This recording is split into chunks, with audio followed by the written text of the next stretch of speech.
Did you all miss me? How's it going, everyone? It's been at least, I think, like 2 weeks now since the last stream.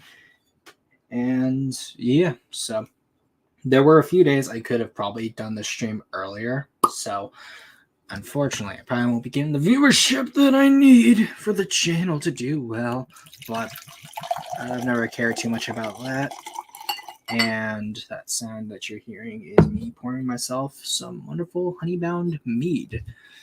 I decided to do a normie thing on Thursday, which could have been the time I was originally going to do this stream after the last time I pushed it back, but I ended up going to a fair, and there's this really good mead that's at this fair, so I got 2 different bottles for that, so I'm going to enjoy that as I do this. And the good thing about mead is that since it's sugar, it's going to go into the system a lot quicker. So, woo!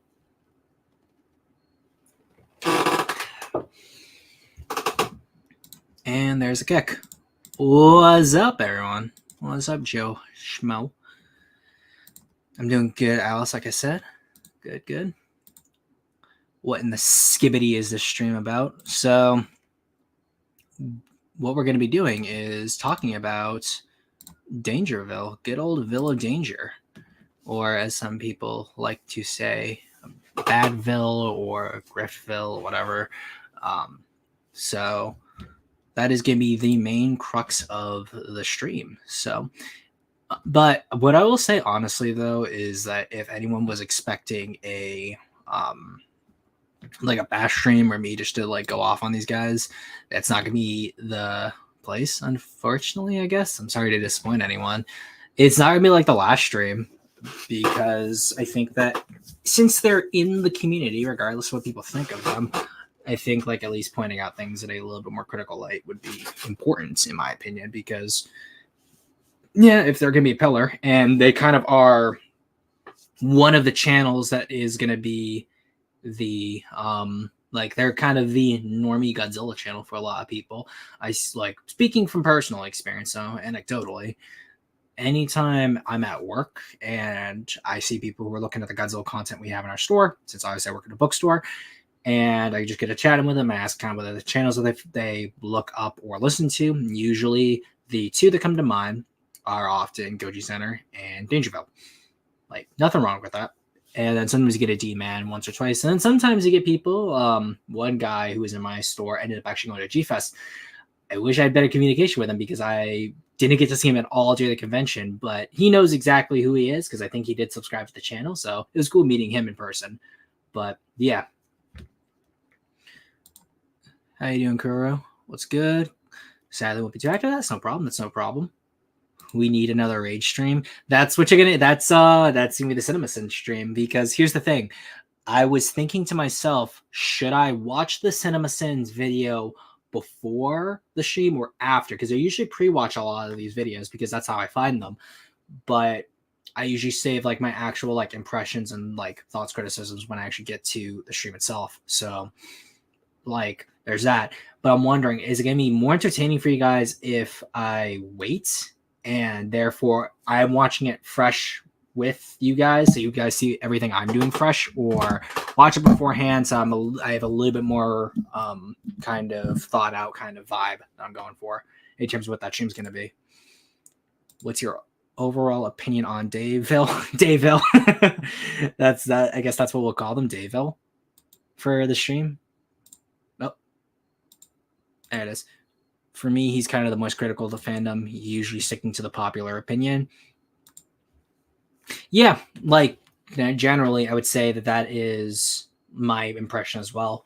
He is got like them. They are kind of like the most critical of the Godzilla community in a sense, where they don't really have like too strong a stance. Although if there's like a wind blowing in terms of a critical reception, that is kind of what you may expect here or there.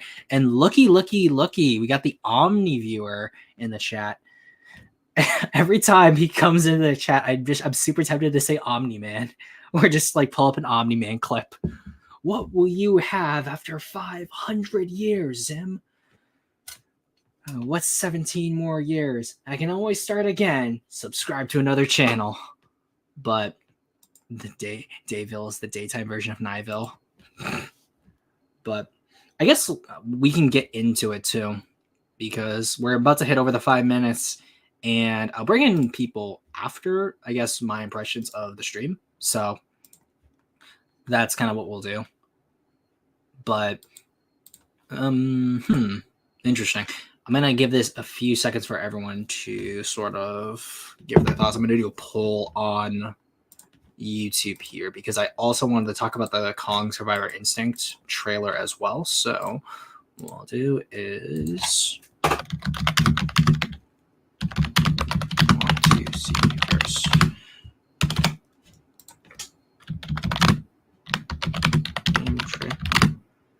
Or DangerVille video. So there we go. I'm just going to put the poll there.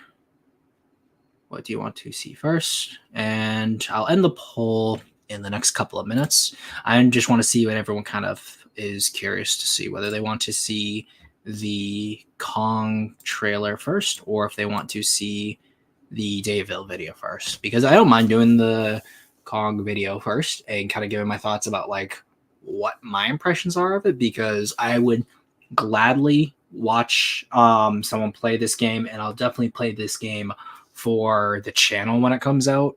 I'm not exactly the most positive about it, but I will gladly I'll gladly talk about it and play it, because I don't think necessarily it's all that bad, in this man's humble opinion.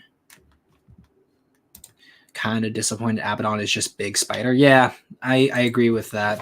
Abaddon, I don't think the design's necessarily super bad, though granted, if I was like rate it, it'd probably be like a 4.5 out of 10. So kind of creeping towards the bad than good side, in my opinion. We already have Arachnid like Scylla, but it's like skull-shaped body. Yeah, actually, we can talk about Abaddon's design while I wait for more people on the poll to give their thoughts. I got 6 votes, and they're all for the Kong game. It looks like, yep, all for the Kong game. So we'll just talk about Abaddon.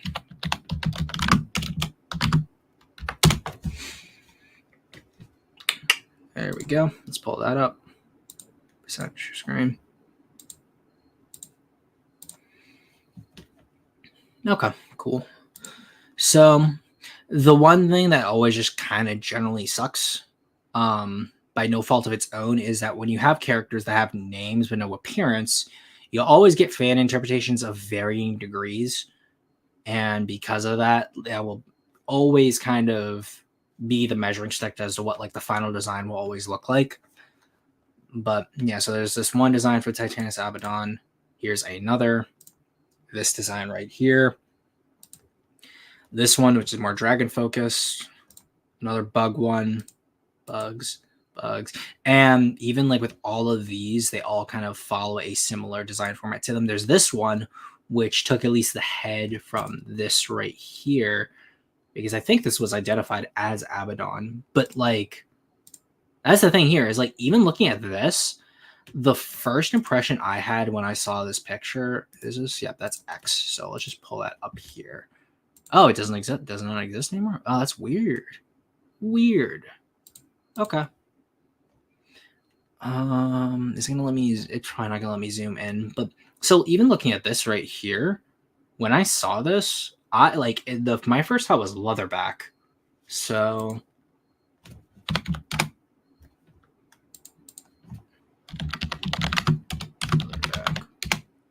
and I should have put leatherback Pacific Rim, because it's gonna show me leatherback sea turtles. There we go. Yep.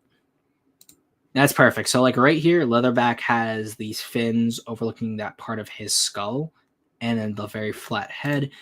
Immediately, my first thought was similar to this. You got these shots here, and because this is black and white and picture super pixelated, but it is what it is. Oh, this is a much better one. Right here, you have the eyes, and like it looks like it's a skull-shaped head, like not exactly a spider's like almost whole like top, like half of its body, and that's its abdomen right there. Like, I always assumed that Abaddon, like the rest of its body, was shrouded in the shadows here. And because of the pillars right here, I always assumed the rest of its body was behind the pillars. And yeah, even right here, that's like I always had a similar vibe to this, as that's what I thought Abaddon's body might have been. Reminded me a little back, yeah. All that. Monsterverse designs try not to be mid-challenge impossible. Bro, looks like Clover to me. I haven't really looked at Clover's design in a long time, honestly. So, whoop.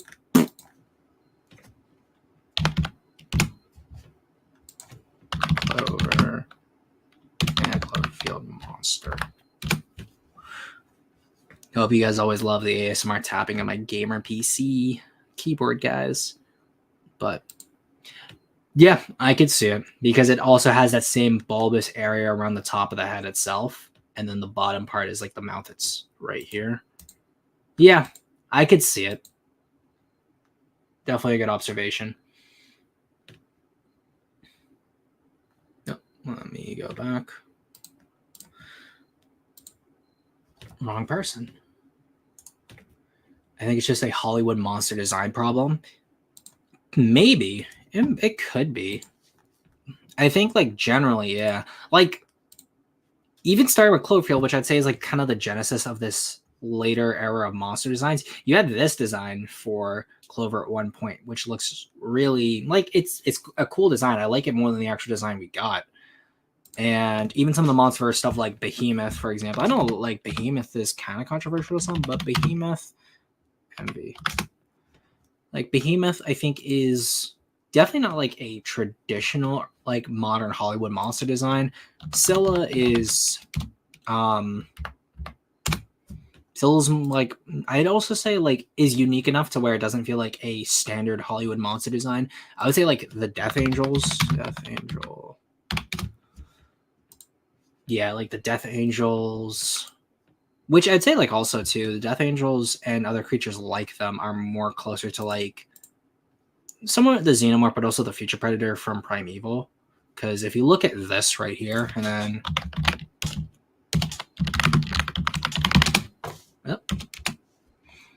that, like, it's very similar with the that's a fan design, with the elongated arms, the elongated legs, bigger head.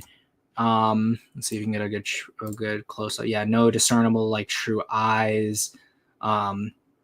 Long, kind of gangly looking fingers, brownish, gray skin. Like, it generally, like, monsters like this follow a similar design trip. Same thing with the Demogorg from Stranger Things. I was about to forget the name of Stranger Things. I have never watched Stranger Things, guys. So there you go. That's a really cool redesign. Although it's still kind of very standard Spider-E-ish, but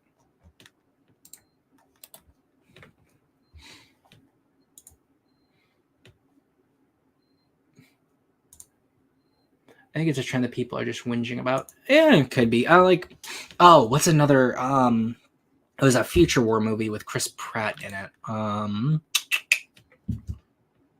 They had, like, a really silly name. Was it White Spikes? Yeah, it was White Spikes.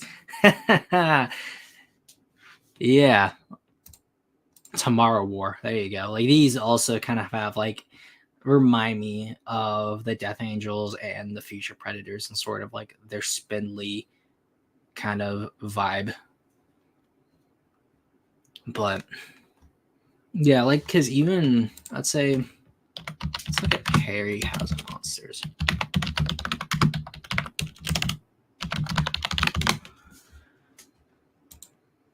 The other thing too is that when you look at some of the Harryhausen monsters, they do have a, like, I guess it could be argued that monster designs very much are influenced by the culture and times around them. So obviously the dinosaurs are retro dinosaurs. Rhedosaurus, not really a classic dinosaur, but it has a more retro style, fantasy style dragon to it. The Emir, Cyclops, they all just kind of look like things that came out of things like weird science or weird fantasy. Oh, weird science, fantasy. There we go. Like creatures that look like this, that, because these are the magazines that those creators are growing up in, so that's what they're going to resemble. Which I have to say, like, if there's one thing I do miss, it's a lot of the creative alien and creature designs from like the 50s and 60s and then into the 70s and also like the 30s. Like a lot of the creatures from those eras are they're very much what I think of when I think American Monsters, not really what like comes out like nowadays, which is kind of boomer of me, I guess. Look up Love and Monsters designs. Yeah, well, Love and Monsters would be another one that reminds me of like Creature Predator stuff. I thank you for reminding me, Vic. No, not Love and Monsters. Love, Death, and Robots. I look at Love and Monsters like Love, Death, and Robots.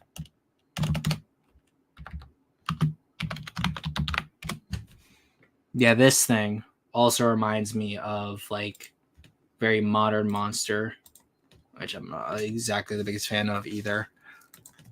But Love.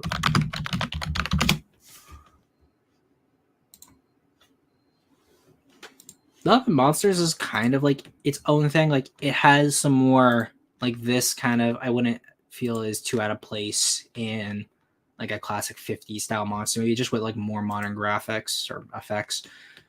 This feels more out of like 2000s era because it's got like really ornate colors, more flashier appendages to it with like the fins and that right there. This, I think, the crab monster here could definitely go either way in that sense. But like I do love Love and Monsters. I'm excited for that sequel. Whenever that sequel does come out, if that ever actually is going to be a thing. But let me see how. Yeah, so people looks like everyone wants me to talk about the Kong game first. So 83%. Wow. Nerdstalgic made a poopy video about monster designs, which Omni and CNMS ripped into. Oh yeah. No. I don't think CNMS did. CNMS went into, I think, that was a Natural Histories video that he did. Unless CNMS uploaded recently that I don't remember. Now you got me questioning everything. That was the Elden Ring one he just did, the Sam Peg. Expressions within the RAM.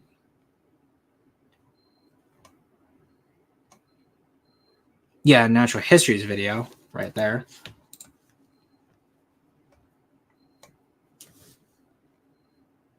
Nope. Yeah, unless he did it a while ago, which I'm not seeing.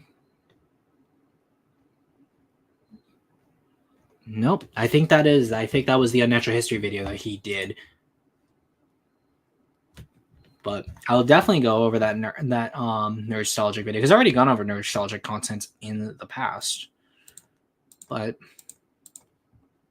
we shall go and react to the Kong Survival Instinct trailer.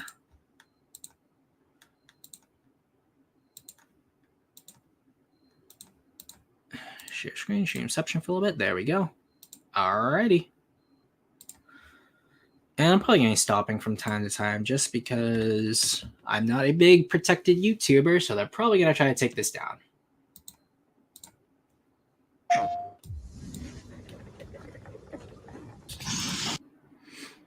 So I'm already stopping already. It's like EFAP. But one thing that's at least interesting about Abaddon's design, going full circle, is you do see the bits that connect to the legs have all these appendages right here that connect here. So they do kind of have a sinewy, muscly texture to them, which is at least pretty cool. And if this was, instead of you being able to see all this and you just saw like this here, that would look even more threatening. Like if it was like if this was all the light you could see was this right here and you couldn't see anything in the back, it would look like a giant human skull kind of rising. But then you could get the impression that maybe this creature is somewhat spider-like because of the webs. But yeah, like this isn't a problem. It's just, it's very flatly lit. And also, okay, it is, the quality is that. Okay, cool. Titans attacked out of nowhere. Hello, this is Stacy Martin. Please leave a message after the beep. So, from what I recall, and we'll be looking at the little promo, like summaries of what's going on from Twitter, but it's really weird that he says the Titans, it's like Titans attacked out of nowhere when this game is taking up after the events of Godzilla versus Kong, and it's not like they haven't seen Titans before, so it just sort of, it's a weird line to include, but it's nothing too egregious. And then we've got our main protagonist here, which kind of looks like Discount Joel. And considering the fact that he's also looking for his daughter, it makes it even feel more like Discount Joel. And it's on PlayStation I'm looking at this from. So, Last of Us, but with monsters. No one can tell. Which isn't, like, bad, mind you, but, you know, like, it's just funny. I can't help but notice the dude had this garbage can in the middle of his driveway just so he can knock it over. Well, we're going to see that, yeah. Stacy Martin, please leave a message after the beep. No one can tell why here. Why now? Yeah. It is very funnily placed. We can just go back. Tell why here. Why now?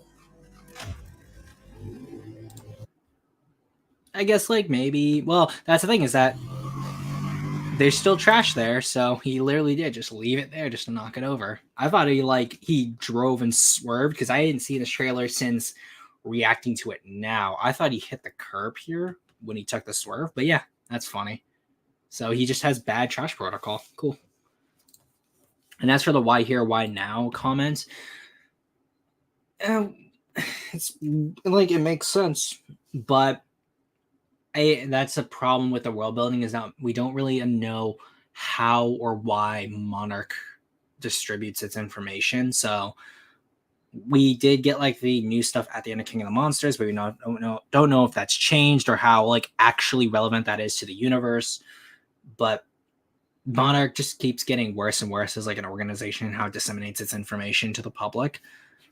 But neither here nor there, and that's not the game's fault either. All I know is that somewhere among that chaos and destruction is my daughter. So we get... I just want to move back because I'm going to be talking about gameplay here now that we're in-game footage. Which this isn't bad overall for like a lower budget game. So we have... Obviously our character. You get in similar sliding effects similar to Metroid. And on the back here we have the sledgehammer. And I'm not sure if this is going to be changing gameplay. We'll watch this as it goes. But you do see that the sledgehammer does go away when you use it. So I'm not sure if visually, if we'll get more upgrades or more tools to use, they'll appear on the player model.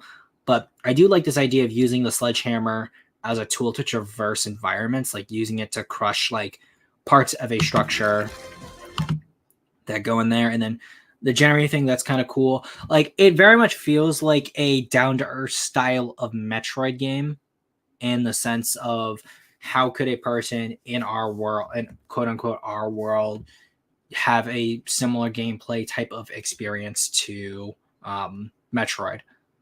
Like, how can he jump up here? How can he do things like this? Like, you see right here, that's obviously me a locked off area that he can access. I'm not sure if we're going to have like big like wire cutters or pliers to break open these areas, or if by like finding keys we'll be able to open things that way. But you have a pistol, and that's going to help in certain aspects, which we also know will be used on enemies later on in the game. But it's going to be interesting how like ammo will be distributed and whether or not the pistol is actually going to be like a main source of damage dealing in the game. Because you have the purple goo here. We'll go back. So you have purple goo here and you have purple goo here.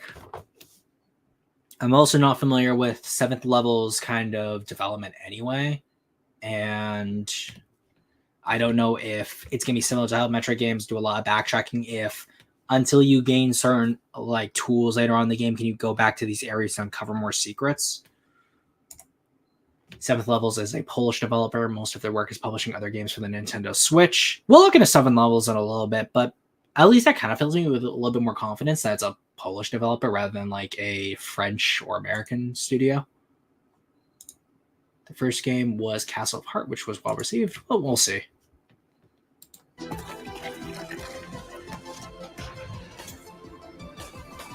There's more of the goo traversal, and I think he's there holding the gun as well. So I think he was holding, yeah. So we show the mini Abaddonlets. And then Jonah's men. So there's one here and there's another here. Looks like this one's got the Abaddon, like Abaddon's kind of body on him. And let's slow this down.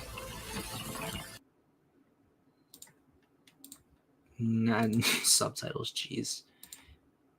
So let's do this. I'll just turn off the volume for this. So baseball kind of club.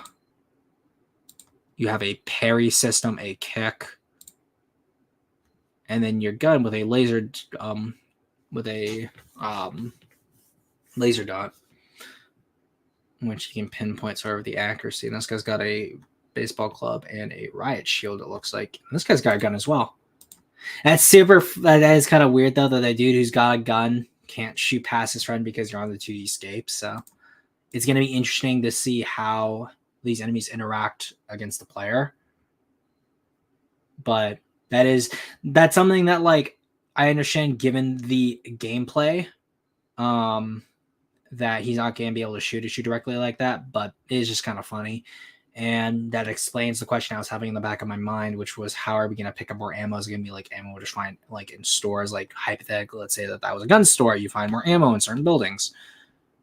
And then you got this guy right here. So you'll probably be able to have pickups from enemies like this. And in the corner here, we see Monarch join us today. And then a Monarch building right there. Evacuate. Stages of evacuation in case of Titan incident. Step 2. Be set. So we can there. We'll start that up again. To find Stacy. And then this is a is this a Resident Evil reference? It's a police station with a monster outbreak. But it looks like we're going to have certain either levels or segments where you'll have to run from Abaddon. But I can't do it alone. And then we have the Orca Sigma. And right here we have the sledgehammer. I don't see the gun on him. Oh, that looks like a rope. So he'll probably be able to like rope up to places or rope down to places. So maybe fall damage is going to be an issue. Yep.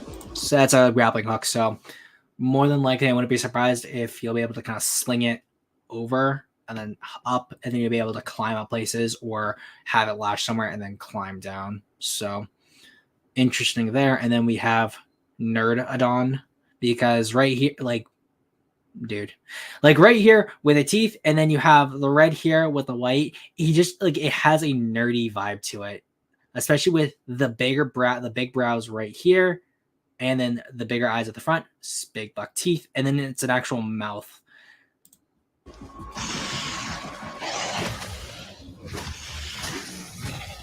And then just getting walloped by Kong. And of course, everyone's not super happy about the fact that Kong is the main kind of character of the game.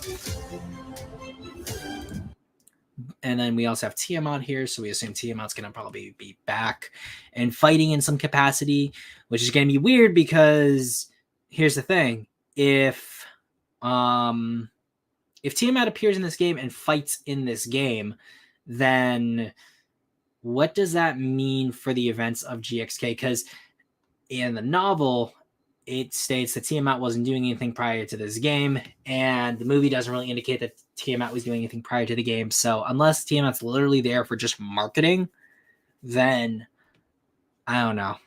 But at the bottom, you see like PlayStation, Play There's No Limits, trademark, 7 levels, Monsterverse trademark at Legendary. So there's nothing that's talking about Toho. So more than likely, Godzilla and no Toho monsters are going to be in this game at all. Yep. Mid Nerdodon looks mid. Looks meh.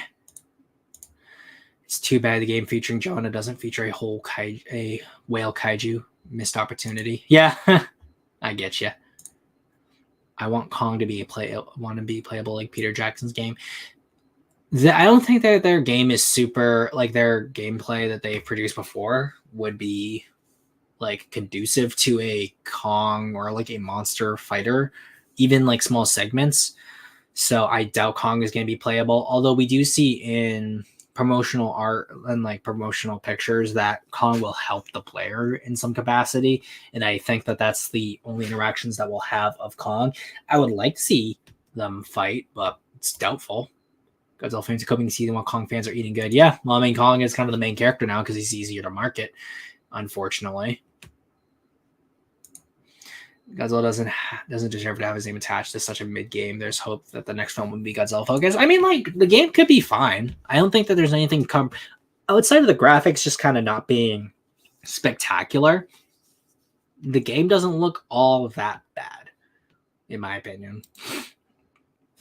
But let me go back to, let's just look at things here. So Kong Survivor Instinct.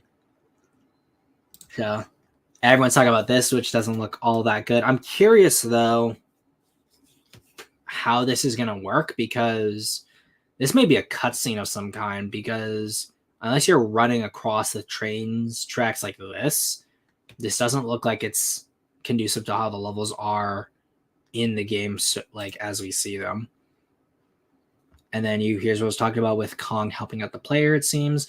I'm curious to see like how he gains connection with Kong, because it looks like Kong doesn't really like have connections with like male characters ever, really, outside of like the animated series from like the early 2000s with, I forget the main character boy's name off the top of my head, but it'd be interesting to see like how he gains a connection with Kong. But one thing that could be interesting is that we have this shot, I believe this is in-game footage, of Abaddon from like above. So maybe we might get a top-down style fighting segment with Kong fighting Abaddon. It's possible. But we won't know until like the game itself comes out proper. But nope, that's the DangerVille one. So right here. Sudden Titan attack prompts massive evacuation efforts, but not everyone makes it to safety before this devastation ensues. Caught in the crossfire between battling monsters, many residents become trapped in the collapsing city. Your only daughter among them. It's a 2.5D action-adventure game. Realistic platform, challenging combat, Metroidvania-style exploration during thrilling quest of survival, worthy of the Monsterverse franchise. Like, if this is true, like, if it's really Metroidvania style, that'd be kind of cool. Like, I would like to see more games like this, because I do like that style of gameplay. Influence the Titans with Monarch Tech and use their enormous strength to your advantage as you navigate a treacherous maze of collapsing buildings, toxic leaks, and raging fire. Scavenge for resources, weapons, and tools to solve environmental puzzles and defend yourself against both human and monster enemies. That's cool too. Like, it'd be interesting to see how like many enemy types we'll see. Face the legendary Kong. Explore and survive as you encounter Kong in his majestic glory. Face the formidable Abaddon, confront other new and returning super species and titans. Whether you scavenge through half-destroyed cities or fight off mercenaries, these enormous monsters are nearby, directly or indirectly impacting your gameplay. Though the titans pose a lethal threat, you can and must influence their behavior with the Orca Sigma. That's the symbol for Sigma, a new prototype inspired by Monarch's technology. So, at least from this, it appears that none of the titans will be playable, which sucks, but yeah. Alan Jonah returns, discover an official Monsterverse story set. Shortly after the events of Godzilla vs. Kong, stand your ground against the Hyenas, a mercenary group led by Alan Jonah. Re-emerging after the events of Godzilla King of the Monsters, the former eco-terrorist leader returns in Kong Survivor Instinct with a new villainous scheme. So, he's not dead, so director statements mean very little. Because I forget whether it was Wingard or Doherty who said that he got eaten by a Titan off screen. So unless this is before his supposed death, that statement means absolutely nothing now. A father's mission to rescue his daughter. Take on the role of David. kind of pretty David Goliath, Kong's Goliath, but also kind of David just sounds like Joel to me in the sense it's kind of generic average pro tag name, but whatever. I mean, I don't mind the name. An oil rig worker braving a crumbling city to find your only child, Stacy. Stacy. The internet will never like the damage that the internet has done to names like Stacy will never be undone. But make your way through the districts while encountering fellow survivors taking shelter among the rubble, mourning their loved ones or on the verge of giving up hope. Feel the awe-inspiring terror Titans bring upon a city through the eyes of a father desperate to find his daughter. So contextually, him being an oil rig worker kind of makes sense in terms of his ability to survive and his aptitude to like fight. So he's not a soldier. Like I like any average civilian type of job, oil rig worker does make a lot of sense in terms of a job in our present day that someone would have the aptitude to do what they do, given how dangerous it can be to work on oil rigs. I was wondering what happened. Yeah. Well, I don't think they didn't say Godzilla stomped on him. They just said he got like taken out by a Titan. You could say it's a 2D take on City Shroud and Shadow. Yeah, in a sense, like it's a similar type of not genre, but a certain type of a similar premise in terms of a kaiju game where you're a survivor, like being in a city with monsters.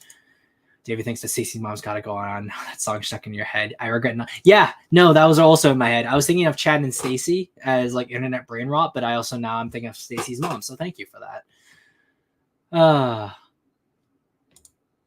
Abaddon looks kind of boring to look at. Yeah, that's true as well. Honestly, like Abaddon's just mid Nurbadon, Midbadon. That's kind of my thoughts. But yeah, this guy's my thoughts exactly. Jonah in the game. Like everyone thought he was dead, so director statements mean nothing. Yep, there's another one. Here from when Godzilla's getting is. Yeah. But remove, because there's also a little bit of controversy surrounding this, because one loser on Twitter was upset that people were talking about like Kong being in this game, be like, I don't want to, I want to play as Godzilla. I want something Godzilla related because Kong has been getting all the limelight. And that resulted in everyone being like, oh my gosh, look at all this content Godzilla's had over his 70 years. And kind of taking the piss out of the entire general discourse around it, because I mean, in these cases, people don't really care about the discourse who are talking about it in that sense. But did I forget? No, I definitely shared them somewhere. No, I guess I forgot to actually send them to myself. Oh, wonderful. That's what happens when you have to work and you're completely unprepared. And then that means I have to go through literally all of my things. And I thought I actually did send this to people, which in that case is bad, because that means I didn't send them to myself. I sent them to someone else, and they're like, why are you sending me these Twitter things? But let's go. Share the screen.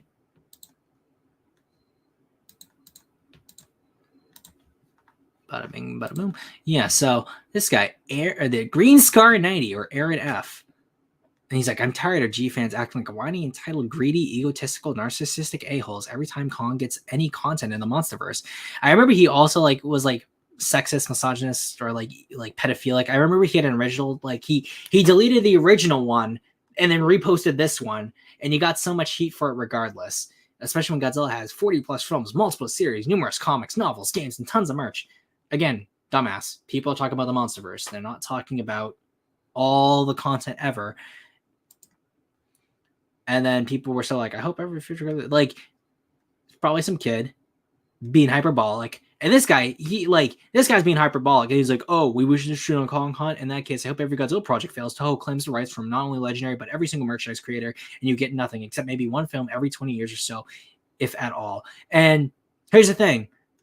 This doesn't make you look better. It makes you look like a blithering dumbass, because it just proves you're no better. And I know, like, I'm very much of the philosophy of talk shit, get hit, and sort of what comes around goes around. But if you care so much about the discourse or things not being toxic, then adding to it just makes you look like a hypocrite. And yeah, dude's like projection much, and then he just goes right for the throat. And this was me taking screenshots because, unfortunately, dude's got me blocked. And then, yeah, like I said, certain people, this was the only one I actually took a picture of, was Shin Rogers. Like, let's see, -1 last year, -1, yeah, Blu-ray, blah, blah, blah. Like, doesn't add anything to the conversation, doesn't help at all. But people really love to start drama and then wonder why there's so much drama. That's just me, though.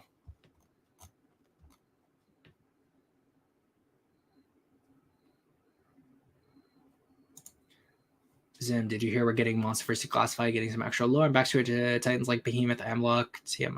Yeah, I did see that. I'm probably gonna get that whenever that comes out, or I thought that was like a special reward or something. Anyone else knows that almost all of the recent Godzilla controversies come from XX Twitter? I think that says it all. I mean, Twitter is just sort of the like commonplace nowadays for people to talk about anything. So the normies of the normies and the diehards of the diehards are both going to be on Twitter. So that's why any kind of controversy you're going to get is going to come from that place. Plus, you're going to be dealing with ideologues or people who are just abject losers and have like the stupidest takes imaginable are going to be on Twitter giving their piece. And since like everyone's trying to do what they can to get seen in the algorithm, so you're going to have to make a Twitter if you're a personality. So yeah, you're going to be embroiled in it too. And like that kind of just says it all, in my opinion. So like it makes sense that comes to Twitter because everyone is going to be on Twitter. Even if like you don't use Twitter, a lot of people do. Even if they're like super like unengaged normie type of people. And hello, Michael Seldon. I don't think I've seen you before, which is all cool. I like seeing new people. I say we arrest all Twitter users right now. And Twitter brain rot is something else. But I have wasted enough of your time as it is, people. It is finally time to discuss what needs to be said. And that is stuff about the DangerVille. Let me get rid of all my tabs. There we go. How much do you think break the of community? Rephrase that, Alice. I just saw that in chat, so I'm curious. I don't get what you mean. Hello, J828. I don't think I've seen you in before as well, so welcome.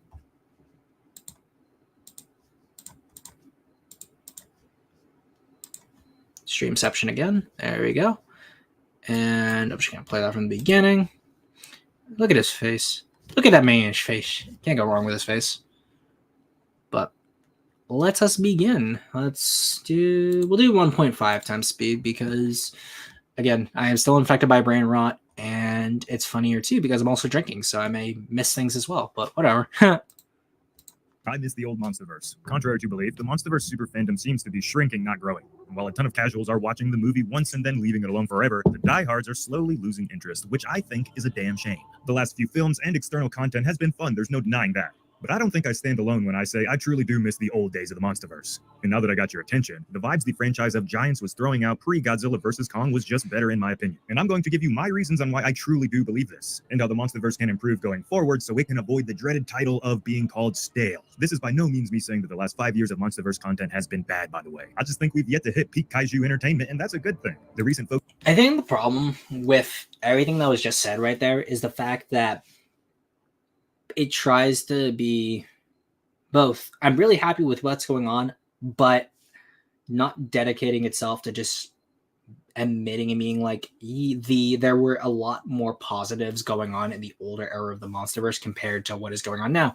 And I think I speak for a lot of people when we believe that from King of the Monsters, like 2014 to King of the Monsters, the vibe and the general world building of the Monsterverse was more relevant and more to the forefront than it would be in the later entries.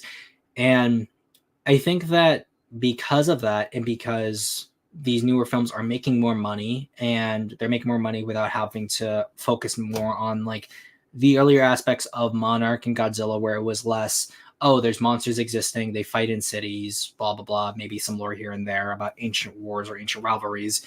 And it was more a mix of speculative evolution, ancient aliens, ancient conspiracy type of like vibe that the universe had, with a little bit of speculative evolution in it. And that's kind of what was the underpinning of the original Monsterverse. Like with the old Godzilla 2014 stuff, there was more of a focus on like what was the government hiding, like how does Godzilla's atomic breath work, what were like the biological functions of Godzilla, now in a universe where we're trying to be more grounded and serious. And then you have Kong Skull Island with a lot of the data on the creatures we saw on Skull Island, and like the designations like the flora fauna, stuff like that, or the hyper, like the term they use for the hyper carnivorous skull crawlers. And there was a more focus on trying to flesh out the world rather than being like, we've got big monkey and big lizard, and then they're fighting other big lizard and other big monkey. Isn't school, and very much more selling toys. And what at least we have noticed, and I think the cancellation of the Acolyte in the last couple of days can point to this, and it's that companies are still going to focus on where the money's like coming from. And what's very clear is that although 2014 did really well, and so did Skull Island, the money is coming from normies and bigger, more like involved fans going just to see Godzilla and Kong fight another monster, Godzilla and Kong fighting each other. That's where the success has been, and there hasn't been much incentive to really focus more on the external lore or the world building of the Monsterverse. And even looking at other cinematic universes like the Marvel Cinematic Universe and even the DCEU, there wasn't a huge focus on the world building that was super present in those films after like the first Iron Man, for example. Like there's a lot of stuff going on about like what was behind the scenes with Captain America, Hulk, and Iron Man. But once you got to the Avengers, there wasn't as big of a focus on that. Even with like Agents of S.H.I.E.L.D., not everyone saw Agents of S.H.I.E.L.D., so a lot of the world building that was picked up in that show was a big focus for a lot of MCU people. And even as the other films went on, outside of like the Avengers films focusing on the same cast, there just wasn't a big focus on the world building that is required for something like the Monsterverse. Same thing with the DCEU. Like when you start off in a franchise and you're dealing with like a singular titular special character, a lot of like your time and focus can be focused on building up the mystery and the facts about that one singular thing. But then once you expand out of that, you then have to account for so many other small like factoids or interactions that movie studios just aren't going to care too much about, because at the end of the day, unfortunately, you're going to be dealing with suits who see that, yeah, profits are doing well. You're going to have a vocal minority who's like, oh, based on what happened in this comic here, in this game here, these events don't really make a whole lot of sense, because ultimately at the end of the day, you're still going to have the diehards who are just going to not watch it. And that's that. But you're still going to have the people who are diehards, but are going to be watching these other films. And that, I guess, maybe sucks for the diehards who stop like interacting at all. But that just kind of seems to be what the nature of like consumption is for fans these days. Alexander wrote about Soviet ideologues that got do you think DangerVille is transformed where the Monsterverse is now? I don't think so. I think that like I'm not gonna mind read him and be like, based on like the body language here and his eye movements here, that he very much clearly knows that like he's responsible for this and is trying to damage control. I think that like based on like his own logic, that there is something that is missing. I don't think he's articulating it necessarily in the best way. And I think there's nothing wrong with that. But just given what he's put out on the internet, it's just there's a general shift that can result from the content that he produces. That's not bad, and I don't think that he's at fault for doing that. I think that that's just the nature of like playing the YouTube game.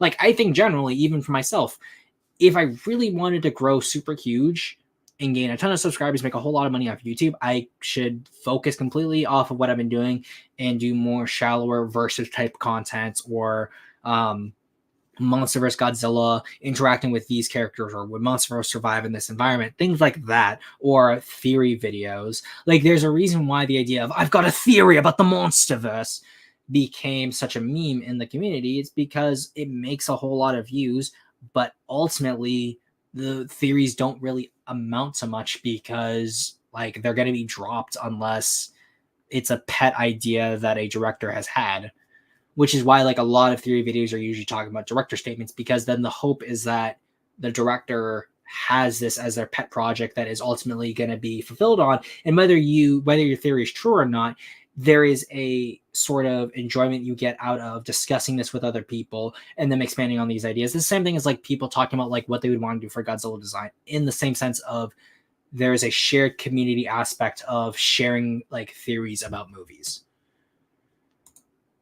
Alex Lemons, how's it going, my man? I don't think I've seen you before as well.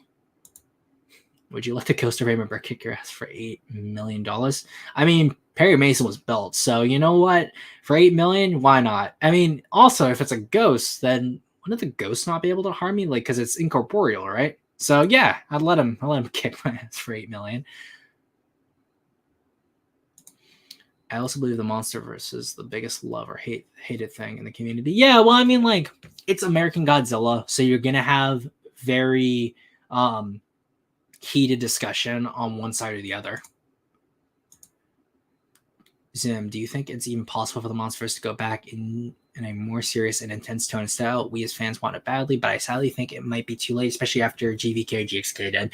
I think that objectively, could they not course correct and go to a more serious route? I think it's possible. Do I think they'll do that? No, because right now, the most silly Godzilla films of this era are the two most recent ones, and they're doing numbers. Like, they're doing really good compared to Godzilla King of the Monsters, which was, I think, the most underperforming film of the series, which for a lot of people had the most serious story outside of 2014, had the most Toho monsters, and I think for some, the most Godzilla action. And for Legendary and like the suits, they're gonna be like, well, we have King of the Monsters. King of the Monsters didn't do well, so we're not gonna want to greenlight a movie that's similar to King of the Monsters unless like they get a director or a team that's very vocal about, we want to tell a story we know it can do well. And with, we're not sure if there's any talks where it's like Toes, like, we want to do these certain things with Godzilla. Can you not step on our toes? We don't know that, and there's no like KDM and like more of the insiders haven't said things similar to that in the sense of, like, Toho said this for Legendary not to do or be similar to. So I can't be like, well, this is a reason why they're not going in this direction. But at this point, the Monsterverse has its own sort of lore. It's not a series anymore that's just Godzilla, but in a more realistic modern world. It is now, you have Godzilla, you have King Kong. We have this world set up with our own fantasy style setting. It's called the Hollow Earth. And what's unfortunate, in my opinion, is that I like the concept of the Hollow Earth. It's classic American science fiction, but it's not really done the best in the setting. And it's built in a way that's designed around the like Godzilla and giant King Kong, rather than the creatures that Hollow Earths are usually more accustomed to.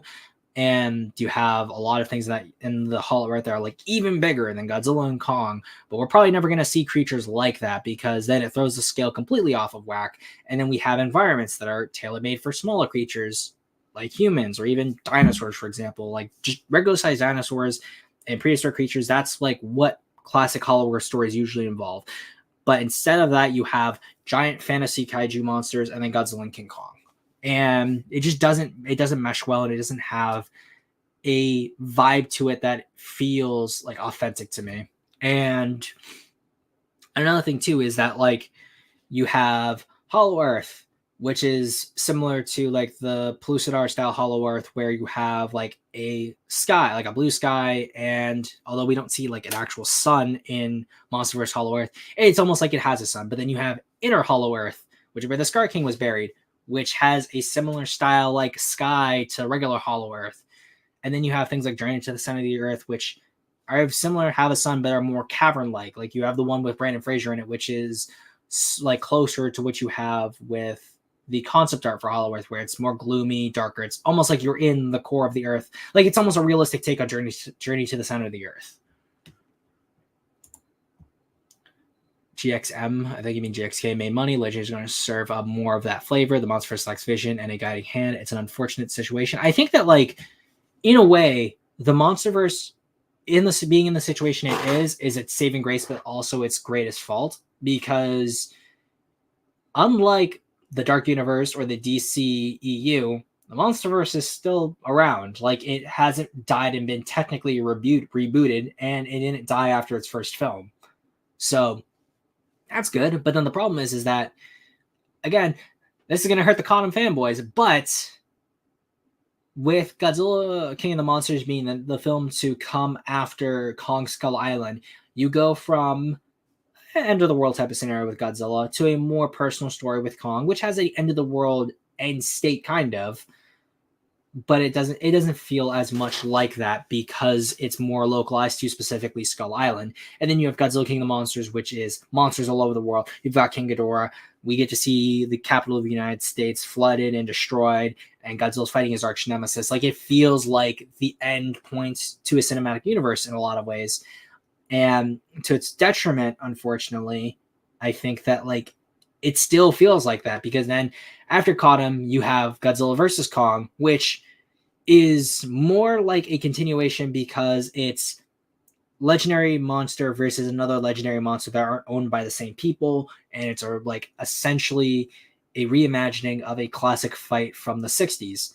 Like, this was like, it was Kong and Godzilla's third film for King Kong versus Godzilla, and now we're getting Godzilla versus Kong again, but with modern CGI. Like, people have been talking about wanting to see something like that for years, and we finally got that.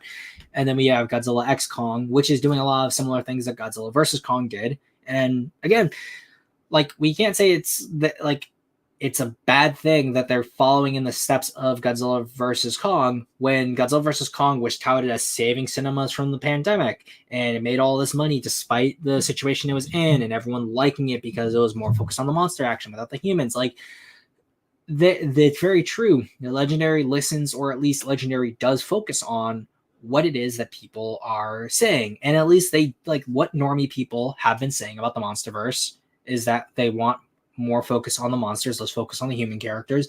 And the normies aren't going to stick around for the lore or the world building. They just want to sit down for like an hour or two and see classic monsters that, since they're normies, they don't have the hugest attachment to. They're not fans in the same sense we are. And this is going to sound gatekeepy of me, I guess, but they like seeing Godzilla and Kong do stuff because they're Godzilla versus, like, they're Godzilla and Kong.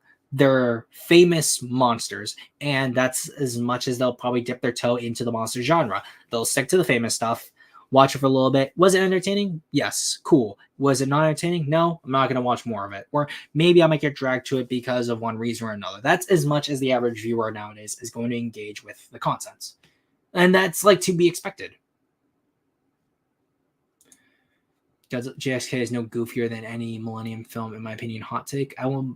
GMK. I guess, like, you could say it's no more goofy than Final Wars, but people say Final Wars is pretty goofy, so then GXK is still goofy. I wouldn't say 2000s is overly goofy. Megagearus has one moment, two maybe, and then you have the Kiryu duology, which aren't very goofy either. So it would be pretty much 4-2, because 2000, GMK, Kiryu duology for not goofy, and then Final Wars, Megagearus for goofy. So I would say how, because GMK really isn't, like, goofy or silly at all, and it does very much try not to make too many jokes out of its monsters, unlike GVK, where it has moments where it's very clear that you could insert a laugh track into it. The Hollow Earth sounds cool, but the way it's executed just feels like a copy of the Underground Dino World from Ice Age Shaun of the Dinosaurs, like Giant Skeleton Kong crossing over was a copy of Ice Age. Well, I think, like, the idea of giant skeleton bridges, or skeleton bridges, or even just bridges over canyons in Lost World settings it's a trope. But they wanted to do it for Godzilla X Kong, so they made it a giant monster skeleton without really considering, wow, that causes the scaling to be even more crazy. But let's keep going, because it's literally just about to hit an hour, and we're only 55 seconds into this video. Don't you love it, guys?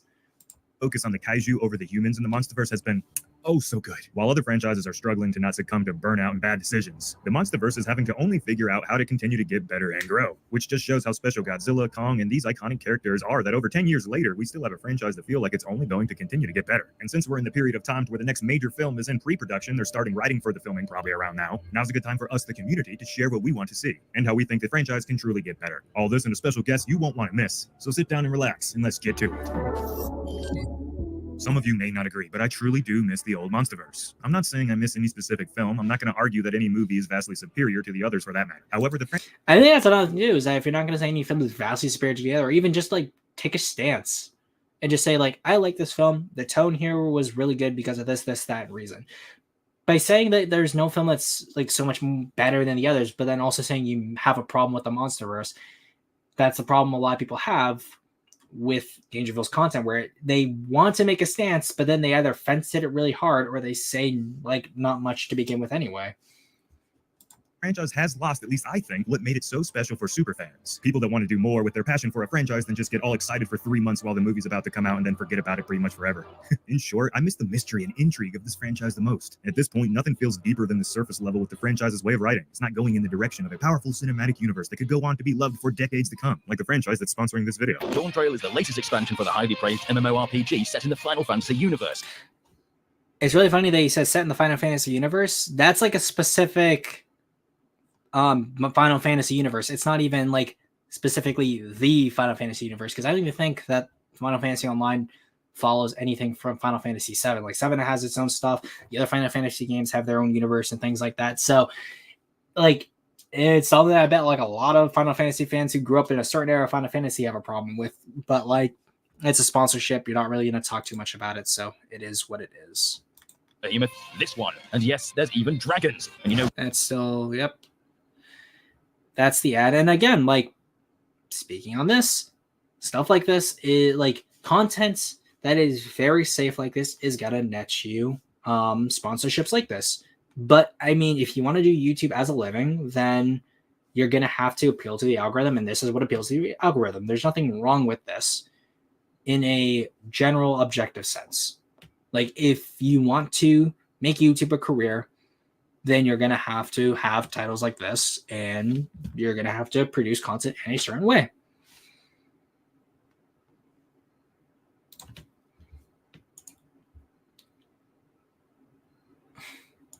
You're funny, Vic. Interviews should be more inflammatory. I don't think more inflammatory, just take more of a stance, because it's couched in a way that isn't supposed to offend certain Monsterverse fans, because if you offend a certain type of a Monsterverse fan, then they may not want to watch the videos, and not want to watch the videos means lower views, and lower views means that like you're not going to get as much revenue for the channel. And if you're trying to make this a career, then stuff like that is important.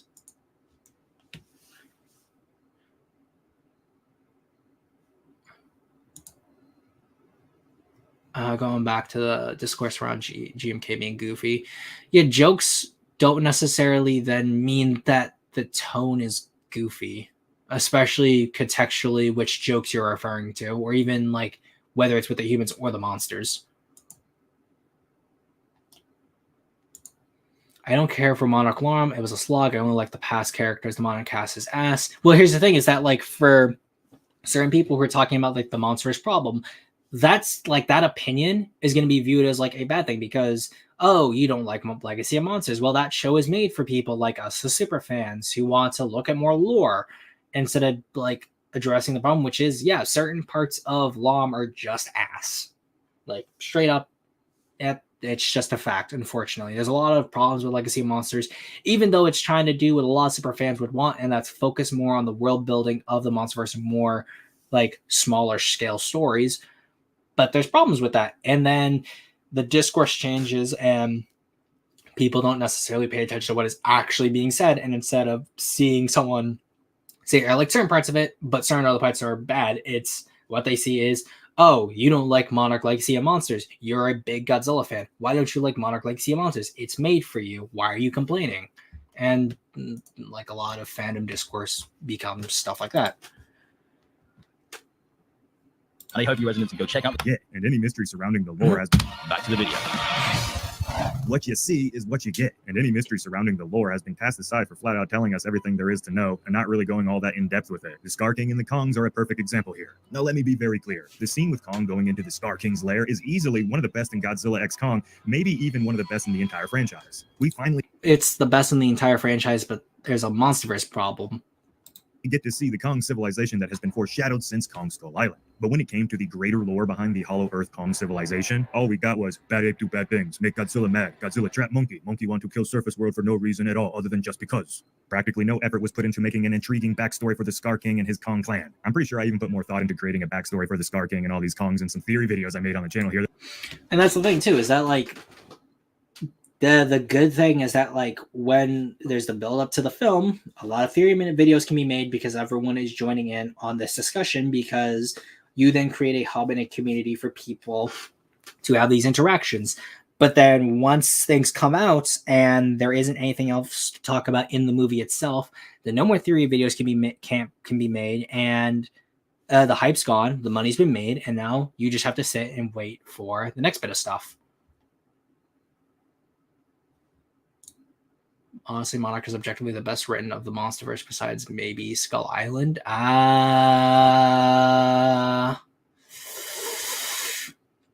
have to watch Lom again, but there's as a cinematic universe story, there's a lot of continuity issues with Lom, and there's a lot of bad character decisions in Lom as well.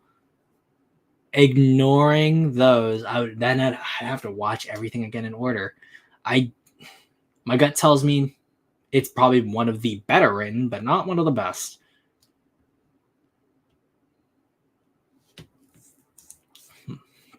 Monarch damages the world more than exploring it. There's a chance it can be deemed non-canon due to continuity errors and retcons. Well, that's the thing, is that like there is a lot of things in the Monsterverse that have strange continuity issues. So all the comics, really, outside of like a few. So Dominion, Kingdom Kong, they can kind of slot in just fine for the most part, but Awakening has a ton of continuity issues, especially now with Lom out. Birth of Kong has other issues as well because of stuff with the Iwi and the past with like the Kongs and all that. And a lot of the issues now are because of the new Kong lore. Aftershock has issues now because of Lom, and Hunted has differences to its ending compared to GXK.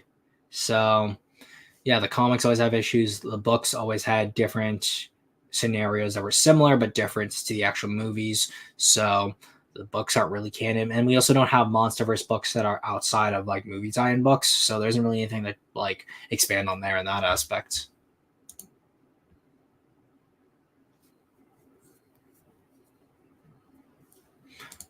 Goshen versus Sim, Dawn of Legacy. No, it should be like Dawn of Autism or something, because it just me and Gojin just autistically screaming at each other. Donate it, and that just shouldn't ever even be close to being a possibility, I think. And yes, I will admit I'm a stickler for IPs going above and beyond with their expanded lore. But hey, I was spoiled with 2005's King Kong. They pretty much made like an encyclopedia for that island with all the animals and the lore there. It was just more than we needed, but I love that. It was. Oh, the thing with Kong 05. The thing I don't really actually like all that much. But the thing with Kong 05 is that not only was it a singular movie, so you weren't having to worry about tie-in lore, things like that. They followed the same thing with the original Kong, where Skull Island sinks. So then, again, you can't really do any more stories outside of that small window or things way before the original movie. And another thing, too, is that a lot of the creatures in the Skull Island like natural history book were concepts for the creatures we actually saw in the films. So you also don't have to worry about things like that. But that's like one of the advantages of the 05 Kong, was that it was a singular movie, supposed to be standalone. A lot of like the concept art was already there for other creatures. Let's just expand them out, make a side piece book that we can make as merchandise. It was just nice to have something there for the superfans who wanted to know more about this mysterious island. Looking at 2005 King Kong, it's insane how much effort was put into the lore for a single one-off film. The current Monsterverse simply answers all the mysteries of the franchise's more cryptic past with, in my opinion, elementary school grade answers. And on top of that, these answers typically neutralize any other theory possibilities, pretty much ripping the fun out of delving deep into the lore when you know the answer. Well, that's the thing, is he's talking about theory videos and stuff, and like maybe this is just a business-minded decision for him. It's that like, because the Monsterverse has elementary school answers for its world building, that means there's less like stuff to really sink your teeth into theory wise. That means less content on the channel. So maybe to have like, and again, I'm not saying this is the case, but someone listening to this could very much come away with the impression that because you can't really make theory videos off the Monsterverse lore because of the direction it's going in, this has less to do with there's actually a problem with the Monsterverse and more problem with the fact that I can't really make more videos off of it anymore. Answer to your question will likely be answered with a just because answer. And I cannot forget to mention that this applies to all the external marketing material as well for the films. Take a look at some of the old cool stuff we used to get to help us get all hyped up for what was next in a mysterious and intriguing way. Even the way the lore is given to us for the Monsterverse has severely degraded. Check out these monster profiles as well as some other stuff from Kong Skull Island. So much effort was put into these things. Well, because you had to put more effort, and also for both Skull Island and Godzilla. For Godzilla's case, it had been years since a film had come out. It had been years since the last American Godzilla movie that was bad. So because of that, like, they really had to say, oh, here is Godzilla's back. Here's all this fun little factoids about Godzilla before we actually get to show you Godzilla. Like, let's build this up. Let's build up the hype towards a new American monster movie that's Godzilla that isn't going to make the same mistakes as the last bad Godzilla movie. And then same thing for Kong, even though it had been around the same amount of time since the last King Kong movie had been a thing. So like, you had to do the same thing. Oh, we're really ramping up like the idea of Skull Island. But because Kong Skull Island was very different from any other Kong story, they had to be like, oh, this is going to be not like your original Kong story. Here's like all this lore around it. But like, now that the universe has been established, you've gone through the big five for Toho, and now it's just a Godzilla and Kong universe. And since Legendary realizes that, yeah, with how Kong's rights are, we don't have to do a lot to license it out. Let's minimize as much spending and maximize as much profit, and that's what you're going to get. Like, a lot of like the promotional material, like detailing the wildlife of Skull Island, I don't think any of this was actually sold in too many places or like at all. Same thing with a lot of the viral marketing stuff for Cottom or Godzilla 2014, unless it was the comics or the books, it wasn't selling. Same, like, the reason why there's a lot of Monsterverse toys is because the toys sell. Dominion is, in my opinion, the best Monsterverse story and the best Godzilla section. I forgot. I want to know this to focus on Godzilla's personal character. Yeah, I like Dominion. Dominion, and I like the three main Godzilla comics. So Aftershock, Awakening, and Dominion. I really like Dominion's probably my favorite because it reminds me more primal in terms of how it conveys its story.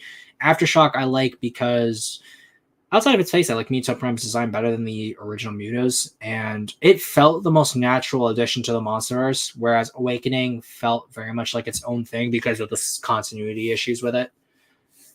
And then as for the Kong stuff, I like Kingdom Kong, I'd also say is my favorite Kong comic because Awakening Kong focuses less on Kong, it's more about the history of Skull Island, and then Hunted has the same issues with the G and K movies where it's trying to split a story between Godzilla and Kong, and then Kong does get a lot of like focus. It feels like if they just cut out Godzilla from the story, you could have had more for Kong.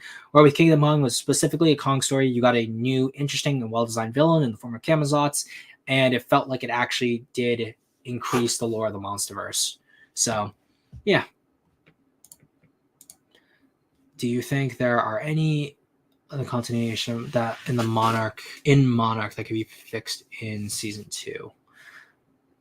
That's the thing, is that with the continuity issues, they exist because of the actions of season 1, and by virtue of those being there, they can't really be undone in the sense of how can we fix this in the second season. So like what happens with Lawton is like a big continuity issue because it's different to what Randa said in certain material and then what is implied in the movie versus what the director said. So that's just the nature of the universe at this point.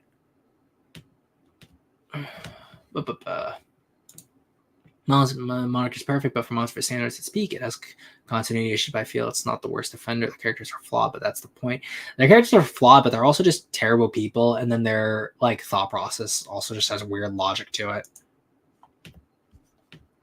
Making it look like we were actually looking at actual top secret reports from the 70s. Fast forward to the way the lore is given to us now, and well, I assume you can see the drop off in the amounts of. Well, the thing is that that's the thing is that the vibe of the original story was less Monarch is this established organization, and is more like Monarch is like maybe it's a government organization, maybe it's something else, but they're like cryptid hunters. So it has that cryptid hunter top secret file type of vibe to it, versus now Monarch is similar to G-Force. And I think that if G-Force was in the Monsterverse, it'd present its lore like this. And I think that like it's almost like someone is upset that a series that went from urban fantasy to high fantasy in the sense that now you have more of the classic trappings of fantasy, where you have scrolls, elves, dwarves, dragons, classic medieval, whereas urban fantasy is our world, but you have the fantasy tropes that you would expect, but they have twist on them that allow these fantasy creatures to still exist in the modern world. And I think that that's a tone issue, and I think that like also someone could argue that there's nothing wrong with that. Like Monarch became more established, became more advanced, so it makes logical sense that they go from like old documents to now we are an established organization, we are known to the public, here's how we present our information to people. Have you guys heard that told legendary Godzilla should only be one member of his species? Now members of Godzilla shouldn't be mentioned anymore. Dumbest rule ever. I think it's not they shouldn't be mentioned anymore, but it's more that Godzilla should be unique. Like there isn't like that's the thing is I guess that like because we don't see things about the Gojira species anymore, but like there are always other Godzillas out there. That was always the thing. But the point has always been of Godzilla's character is that there has been a certain event that's taken place in the past that's irrevocably changed the creature that goes on to become Godzilla, and as a result Godzilla becomes unique. Because there was always, at least in the 2014 era, inklings of the idea that maybe Godzilla was a giant monster at one point, but there was something about what happened in the 50s that changed Godzilla to some degree. And I think that those aspects of the original script were lost as the 2014 film and the Monsterverse as a whole became more concrete. But Toad has no problem with Godzilla being different, or at least not exactly totally normal prior to its creation, because we see that in Shin Godzilla and -1, to where we have Godzilla like pre-1 Godzilla, like -1 Godzilla having the ability to regenerate from wounds like he does later on. It's just ramped up to 11, and then we have the prehistoric origin for Shin prior to him feeding on the nuclear waste. So like that has always been my understanding of at least that new rule. Is the show unaware the characters are bad people, or are you confusing moralizing with criticism? The thing is that like there are certain things definitely that the show doesn't paint in a bad light that the characters do that is definitely bad. Like I always think of what May does to Kentaro and his girlfriend as just being really just weird given the context around it. I don't think the bad people, especially they grow as the show goes on. Everyone acknowledges that Kate hates her father because he reminds her of herself. But like, if I remember correctly, like Kate cheating wasn't really revealed until later on. So it's not like Kate thought of herself as a cheater and just like her father. Like she was cheating, but I think before she found out about what her father was doing. But yeah, Kate is just not a protagonist I would want to follow around. And I don't mind following around dickhead protagonists. That's not a problem at all. It's just like, I guess like the closest example I can come up off the top of my head right now is just like, it's a weird kind of petty dickishness rather than like an upfront, I'm a dick kind of character is what it is. And it's just passive aggressive would be another word to describe Kate in my opinion. And when I feel that there isn't really awareness for as May, she hasn't really grown nor is her bullshit acknowledged that much. Yeah. I can't May and Kate myself. Kate. Yeah. Kate. Well, no, I think both Kate and May aren't really acknowledged either. And I think May being a side character is is very much part of like the result of her being a side character. It's not acknowledged because of that. Thankfully, Toho is okay with giving Godzilla a son. I'm hoping Godzilla Jr. or a baby Godzilla appear in the next month's film sometime in the future.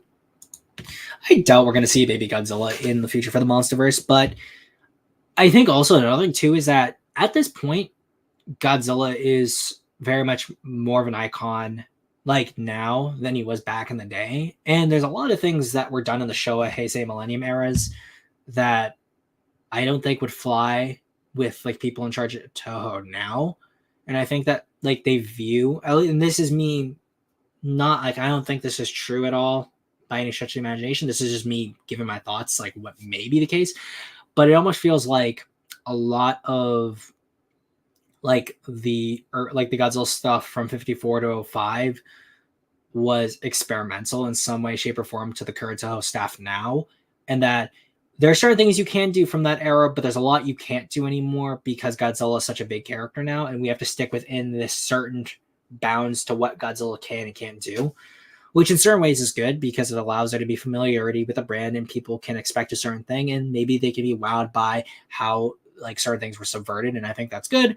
And in other ways, it's not good. Like, I think that the ideas of like what is or what isn't the Godzilla Bible, or like what things we hear Toho does or doesn't allow, aren't as concrete as people think. And because of that, we'll hear inklings of this or that coming from the company as like what Godzilla can and can't do. And because there's no direct like this is exactly what they mean by this statement, people then draw their own conclusions, and that causes confusion and causes people to get into an uproar sometimes. Fucks given when it comes to giving the fandom more lore. Going forward, I would now, well, I assume you can see the drop off in the amounts of fucks given when it comes to giving the fandom more lore. Yeah, this just comes off to a perception and just a feel, like how you feel about the aesthetic of the information given. Going forward, I would like to actually see the Monsterverse creators actually care about the external material, truly looking into the expanded lore and the events that happen outside the current film's events. And for the love of Godzilla, whoever's working on the next projects, please just take a few days to go and look through and read the comic books for the Monsterverse. That's the thing. I think there is like a world builder, like lore person. I forget the exact term, but they are credited on the comics, so they have someone for these things. It's just they clearly just don't do a good job. Skim through the books as well, and stop contradicting past work just because you're too damn lazy to look at it. These folk get paid a lot of money, like a lot of money to make these movies. I'm talking about the upper echelon people too, not the lowly workers that are really putting the thing together. And it's about time that the minds behind the Monsterverse start taking a week of their pre-production time going over and learning what there is to learn on the thing that's about to make them very rich. I mean, reading the books is one thing, but these are short. Here's the thing too, is that it doesn't really matter because clearly them not paying too much attention has given them a whole lot of money. So why would putting in more work be good? Because unless the point he should be making, at least from this train of logic, is that if you put in more effort to think about the lore, then maybe you'll bring back older fans or get more people even more invested, and then maybe they'll buy more product. I think that should be the train of thought that he should be going with, instead of just being like, hey, just put more effort into this. It's like, you guys are getting paid a lot of money to do this. They're probably like, we are getting paid a lot of money, and we're still making a lot of money by doing what we're doing. So what's the point? She was unaware, but I'm saying is she realized what she did was wrong. That's why when she found out her dad cheated, she hated him. She expected better of her dad. I think that's also you like expecting that to be the case rather than her actually kind of voicing that as a fact. Like, she's more upset the fact that her dad cheated, not the fact that, oh, she is just like her dad, because there's no real parallel in the series like that for her being like her dad because she cheated. Not to mention the fact that like also like the situation involving her versus what was going on with her dad has other layers to it that can't really be paralleled as well, given Kate's relationships. Mythology, yeah, it's a mythology team.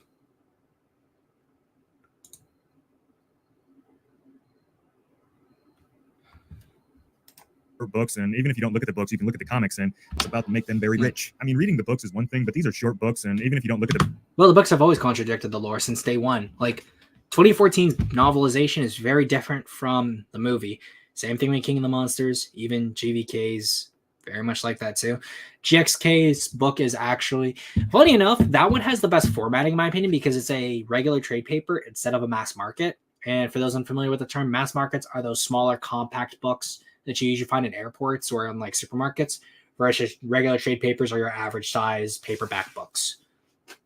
Books, you can look at the comics, and looking at all the comics would take you a few hours. So I just don't understand when it's your job to not just spend at least like a week or two, delving into the universe you're about to get into yourself. Maybe they do that, but I don't know. It doesn't seem that way. Give us reasons to get excited for this franchise in ways beyond just another movie or just another show. I really miss making lore content for you guys and having all the fun discussions that we would have after them. That being said, though, I'm a huge lore nerd, and I think a good universe with healthy bones is far superior than a franchise that just gets people excited for a couple months every few years and then drifts off into irrelevance. Well, clearly that doesn't seem to be the case, because Legendary is making more money now than it was doing what you originally were more happy with. And again, you're talking about your lore videos. It would feel to the average person, especially someone who is inclined to not like you, to be like, oh, the only reason why you're saying this is because now you have less content to do lore videos on, which means less money for yourself. And again, nothing wrong with that. In general, a healthier community is always going to be better. Like, people being negative about Godzilla, even though that may be the brand for some people and that may be like the main focus of a lot of people's videos, in general, you're going to make more money if you're just positive. Like, for like my own using myself as a reference, one of the most successful videos I did in recent years was the Godzilla -1 design video, because I was super happy with the design. I got to talk about how I really like these aspects of the design and comparing it to old designs. A lot of people were happy that they made connections or compared it to this Godzilla that I didn't, or just asked me about what things I liked about Godzilla. It got a lot of traction, got a lot of views, and it helped with my subscriber count. Positive content is always just going to do better generally than negative content. And negative content is usually only going to do better if it's super hyper analytical. You're always going to have a niche for people who just like to bash on things. But for a community, people are usually going to want to be happy. People don't want to be upset or unhappy with a product. The next most important step for me the Monsterverse needs to take moving forward is bring back the fear, the terror, and the high stakes of these world-threatening scenarios and monsters. Since Skull Island, there's not been one point in this franchise that has made me feel any bit of suspense and terror. Like, again, maybe terror just isn't relevant to them anymore because they don't need terror when they've got high stakes, awesome wrestling action with Kong doing a suplex off of a building into Scar King. And Scar King takes this building and throws it at Kong, but Kong counters with the electric power glove, power fist move. Like, again, this could be cool to do, but you haven't rationalized it in a way that would make sense to an executive who's getting paid all this money and is probably very happy to keep doing what he's doing with what he's got. Sure, I feel for Godzilla and Kong, but let's be honest, I knew they were never going to die. And all the human characters' demises that we've seen since Skull Island, save for Sarazawa, have been anything but impactful. If anything, death and destruction and all the little emotions that come with that have been completely absent in the Monsterverse film. Yeah, because a lot of the people who are coming in and helping make a lot of money for the Monsterverse don't care about specific humans dying. They care about it in a sense of, oh, I got to see a person. I understand it's a person. I understand how it would feel to die. But this is an action movie. Death is cool. So I get to watch a person die. Oh, wow. Super cool how he died. Like, they don't really care too much about the emotional beats, because to the average person, they don't care about the monsters. They don't care about the human characters. They don't care about the story. They just care about the action. Simple as. So remind me of Llama. I've suffered enough. You will suffer more, woman. Steaks. I could go for some steaks right now. Thank you for making me hungry.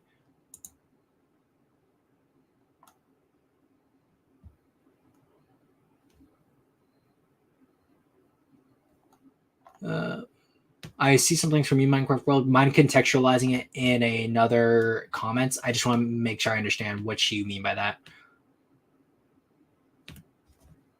Since Skull Island, actually. Don't get me twisted, though. Death and despair are obviously still a big part of things in this franchise. Like, just imagine how many people died in the scene. But did you once actually... I mean, like, here's the thing is that, and this is me completely going off the top of my head, I don't remember, but I thought DangerVille, when people were talking about how, oh, look how many people died in the scene, was like, oh, it's not a big deal. We're focused on the monster action and the film was going for bombastic action in a cityscape. I thought, and again, I'm not saying this is a bad thing. I'm not accusing him of anything because I'm going completely off the top of my head, but we're going to look at his Twitter in a little bit.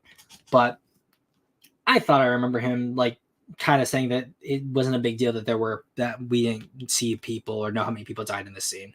But again, don't remember if he actually was standing by that or not. Feel terror for these people? I didn't think so. I like you. Oh no, there are definitely people who read the comics, but very clearly, considering what they did to Tiamat, they care enough about the comics to include them so that you'll get a few people to be like, oh, I know about that scene, or I know about that monster. And then once they're used up in the plot, they don't really care what happens to them. Same thing as like with Lom. Like they didn't really care about Awakening, and they were very happy to use what aspects they had from Awakening to put in Lom.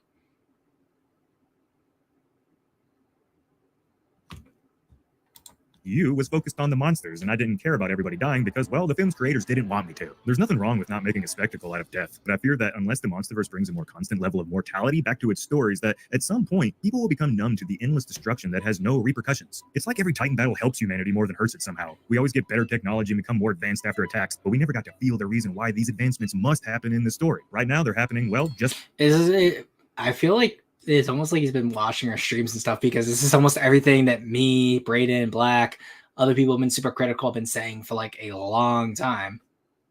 But it's not really couched in a way that would convince, or it's not couched in a way that's like, oh, this is a negative. It's just like, oh, this is apparent. But again, the Monsterverse is doing great because it's been super diverse and it's been making a whole lot of money. Because, in my opinion, you have to make deaths in your movies matter. And having the Grim Reaper following closely behind our characters would bring something to the franchise I think it hasn't had for a very long time. Audiences just love not knowing when the next person's going to become past tensed. The entire attack on the surface world by Scar and Shima was supposed to be a world-ending threat, but it never once, to me, felt like that. There was no sense of urgency, no sense of that if Godzilla and Kong do lose, that everyone is dead. It was all just so happy and go-lucky feeling. Sense of urgency. Real quick, I just realized that if Shima's ice breath from here is causing there to be icicles at the Jesus statue, which is on a mountain this far away, the temperature drop right here definitely would have killed so many people. Oh my goodness, because it's freezing so much seawater here. But again, like Monsterverse is doing great because it's like there's so many new content, and like you said, Scar King's entrance, one of the best like stuff in the franchise recently. So sense of that if Godzilla and Kong do lose, that everyone is dead. It was all just so happy and go-lucky feeling. And it didn't have the terror that usually comes with disaster films. Even the worst disaster films will get you on the edge of your seat at least once or twice during the movie. Well, this isn't a disaster film, it's an action film. And is that FanDuel, guys? You want to look at the sports balls? Don't you love sports ball, guys? Disaster films. Even the worst disaster films will get you on the edge of your seat at least once or twice during the movie. And even though they promoted it like one, I never felt like GXK was an actual disaster film. Or that it was never marketed as a disaster film. It was marketed as like an action adventure film featuring monsters. The planet was ever truly in danger. And going forward, I would love to have these feelings again regarding the Monsterverse.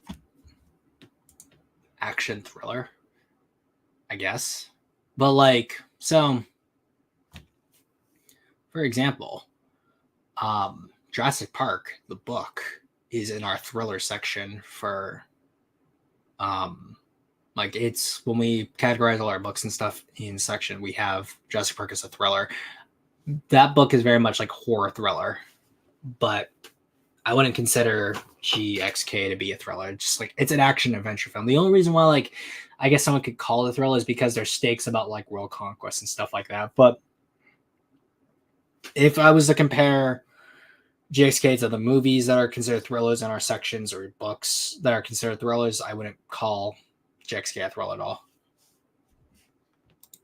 Movies, tell me if you agree. The next thing I believe the Monsterverse needs to focus on to make it better is making everything just more relatable again. I enjoy the characters of GXK, but none of them, save for Eileen, are relatable. She is, in my opinion, the only human character in this movie that actually... I wouldn't even call her relatable, I just call her fleshed out. Like she's the only one who has a character that is beyond her superficial like traits in archetype. Like she's very much a scientist, but we get to see her relationship with Gia, her thoughts about that. As not well written as they are, they're at least more explained than like Trapper, Bernie, even. Like again, for the Cotton fanboys, you get this right here. I would say that the Russells are more fleshed out as characters than like a lot of the characters across the Monsterverse. I would also say that like even like the characters in Skull Island, the ones that actually get developments, are very good. acts like a real human. And like Eileen Andrews a cool character, but she's never going to be a fan favorite. On top of that, not much feels real in the Monsterverse anymore, save for some things that Monarch Legacy of Monsters has done. No, I'm not going to get into a kaiju film realism debate. I could care less if the kaiju are fast moving or not. But what happens around the kaiju, I think, could and should be relatable to the real world as we know it. The monsters aren't real, but the world around them is, at least on the surface. They can get away with some more wacky stuff in the Hollow Earth. Throwing in... Well, that's the thing too, is that's why the kaiju realism debate happens, because if what happens around the kaiju should have a realistic impact to them, then by the very nature of that being affected by the kaiju, then how the kaiju act will cause certain reactions to occur. So yes, you will have to get into a kaiju realism debate if you want to talk about the realistic effect kaiju have on the world around them.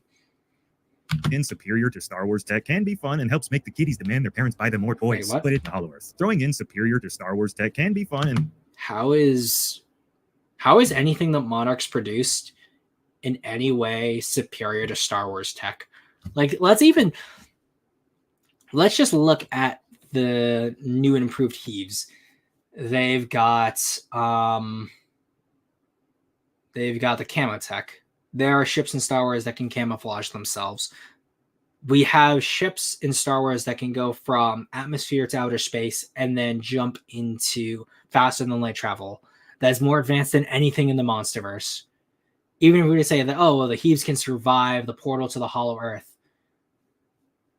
Again, you're dealing with like essentially pressure that would be the equivalent of a ship that has to travel faster than light. Star Wars tech is still more superior. It's that it's flashy, it's like sci-fi looking. That's why kiddies want it. It's not superior to Star Wars in any way. And helps make the kiddies demand their parents buy them more toys. But it doesn't help make a movie more memorable. The scene from Godzilla X Kong that people are... I think also, like, there's very little like Monarch tech that's promoted for the Godzilla toys. It's the monsters that people are buying toys for. Demand their parents buy them more toys, but it doesn't help make a movie more memorable. The scene from Godzilla X Kong that people are going to be talking about 10 years from now, it's not going to be Kong getting the beast glove. It's not the heave bug thing changing colors on command. And it's certainly not whatever this is. You know the scene I speak of. Literally Kong using a child like a weapon, man. This scene is pure gold, and there was no silly sci-fi human technology. Just a grumpy old man using the tools the natural world had given him at that time. Speaking of relatable, you know we've all thought about doing this with the annoying toddler in the family a time or two. Don't actually do that. But yeah, we don't need Godzilla 2014 ultimate realism, but it sure wouldn't hurt to make the characters and events feel more plausible. I think that's the problem too, is that I just realized I still had that there. The thing with like saying 2014 was ultra realism isn't necessarily true either. It's just more grounded than what we got. And again, it feels like it's fence setting because 2014 is ultra realism, but Cottom or GVK is realism then, I guess, by the standards. How would it compare to Pacific Rim Tech? It's better, like it is more useful in some ways, but less useful in other ways. So I think the marine vehicles from Aliens would fit a little better for the Heaves. The Mule, I think, fit better too. Yeah, like that's the thing that I think that's more of an aesthetics argument rather than like a realism argument, because there's just certain designs in the world that are very modern that just look like they're straight out of sci-fi, and not in the sense of like, ooh, wow, they're super advanced. It's more like they just kind of look wacky, and certain like sci-fi aesthetics are wacky. Aliens is very much like early cassette horror because it's from like the 80s and the 90s, so it's dealing with like lower tech from like even our time now, but it contextualizes it in a way where it's like, how would tech from the time we were making this film advance in the future? And at that time, you've got a more bulky analog style of technology, so you apply that to the future, and that's why you have a lot more bulky analog tech in the future for Aliens.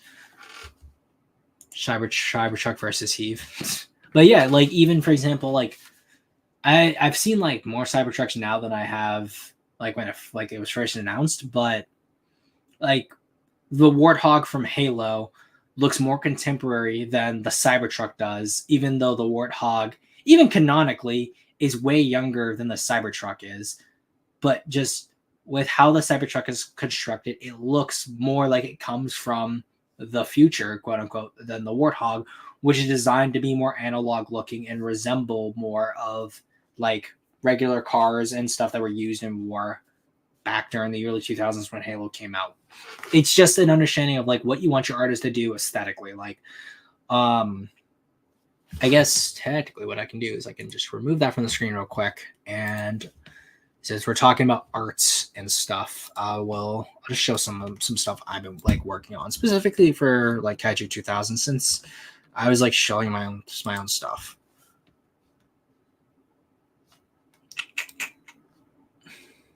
Bada bing, bada boom. Okay, cool. I'll get back to the DangerVille video in just a sec. Share screen. Cool. So, like, I wanted to do some armor designs in like my post-apocalyptic setting that were contemporary for like a like certain market, things like that. So, with this, you have sweatshirt, you have armor here for the shoulders, goes right like where we're on like collarbones here. So, armor for here, armor for like elbow pads for your hands, knees, feet, etc. However, like your knees are going to be more closer up here than they are going to be down here. I just wanted to aesthetically have like a more early 2000s baggy pants kind of vibe. And same thing with the boots. Like they go in, so the pants are inside the boots here, but you have similar things specifically for like your ankle, shins, etc. Steel toe boot type of vibe. I wanted this to be more low tech, but also specifically more for civilian market. So that's why you have a recognizable civilian type of shirt that goes around this type of armor, because contextually, I wanted to go for something where what would a civilian on the ground be able to get from the government that's providing you protection from a giant monster attack? You're not going to get all the protection in the world. Plus, no matter how much armor you're going to put on at your size, a monster's still going to be able to crush you. And then I wanted to do something that was, oh, what if I did that, but I put a little bit more armor on it? So you have a brace around for the neck. The armor doesn't just cover the chest now, it covers your stomach. But then you also see that the under armor, there's still exposed areas because, again, you still want some mobility. So there's flexibility here. So there's just like you still see the under suits here between the gauntlets, and the gauntlet doesn't attach directly to like the wrist and the hand itself. You have similar style stuff for your shoulders, but then it caves down specifically towards more part of your arm. So there's still more protection here, and this is a more up armor design. Same thing with the helmet. There's no room for a hood, and there's more areas for attachments around this. Same thing as like it's more uniform. It looks more designed around a more military-esque role. And then with this, this is like it's the same design here, but what happens when you have like 100, 200 years of like cultural divergence from a world that is so different from the world that this was created in. I want to do a religious angle, so you know what? You get Templar cross, you get a like scarf similar to this, and armor may be falling apart, so you have straps and stuff to keep it somewhat like there. And again, maybe culturally they're like, oh, maybe you need more armor, so you get more armor here on the legs versus which you get here. And again, you have to ask these questions yourself if you're the designer. Same thing with this. Like, I was like, I really like ponchos, and I just think ponchos are cool sci-fi wise. How can I do something that's like poncho related and sci-fi? So Scully mask, poncho, everything, it hides the same shape, because what I ended up doing for this design was I took the original silhouette for this, and then I drew the poncho around it just to see how that would work. And then that's how I came to this. So like if I was to overlay the same shape over this, it very much fits. Same thing with this. I want something that was more sci-fi fantasy, or like what could I do with someone kind of ramshackle type of armor. So same thing, you have clothes, but then you also have wraps. You have the same armor that's civilian made, but then you have the bigger shoulder pads for the more militaristic style of armor. So then you have one piece here, makes it asymmetrical. It implies things. You have a, I was about to call it a balaclava. That's not a balaclava. I think it's a Ushenka, I think that's what the hat's called, but you got a hat over the helmet itself. So when it says something. Same thing as how the boots itself aren't tucked into the pants anymore. The pants overlap the boots. So then that answers the question. You get more armor here. like design should always make you ask questions about the universe, and if you can answer them as a designer, even if it's not directly in the story itself, it makes the world feel more believable, and that's what people like about world building. But let's see. Tech is the most fun part when making original kaiju projects. I think that, you know, that's the thing, is that when it comes to tech, everyone has like their own ideas of like what would the world do in a kaiju, like kaiju overrunning the world, or like in a world where monsters exist. You're gonna have different questions, and it's very clear across like Ultraman, Godzilla, Gamera. There's gonna be different like things, like tech levels. You're gonna just go completely realistic or completely like balls to walls fantasy, and that's the fun of just designing anything, really. By Dangville's, I love the fact that every time you said something, it's been different every time. By Dangville's logic, you could say because Kong is molded after real life animals like gorillas, you could say he is more important to the world building. Maybe. I wouldn't say that's necessarily the case, but But I love the fact that you say that every single time it's a different name.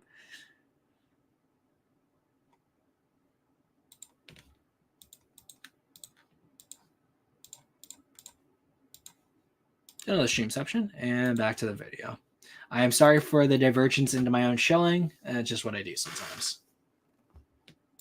Like it could actually happen. Something that made the Monsterverse so special and taken seriously in the first part of its lifespan. There's already tons that actually happened. 2004. You know, we've all thought about doing this with the annoying toddler in the family a time or two. Don't actually do that. But yeah, we don't need Godzilla 2014 ultimate realism. But it sure wouldn't hurt to make the characters and events feel more plausible. And like it could actually happen. Something that made the Monsterverse so special and taken seriously in the first part of its lifespan. There's already tons of silly over-the-top kaiju movies out there. And honestly, I don't want to see the Monsterverse become that. I don't want to see it become nothing more than just a Fast and Furious style franchise. Lastly, and maybe the one thing most of you guys...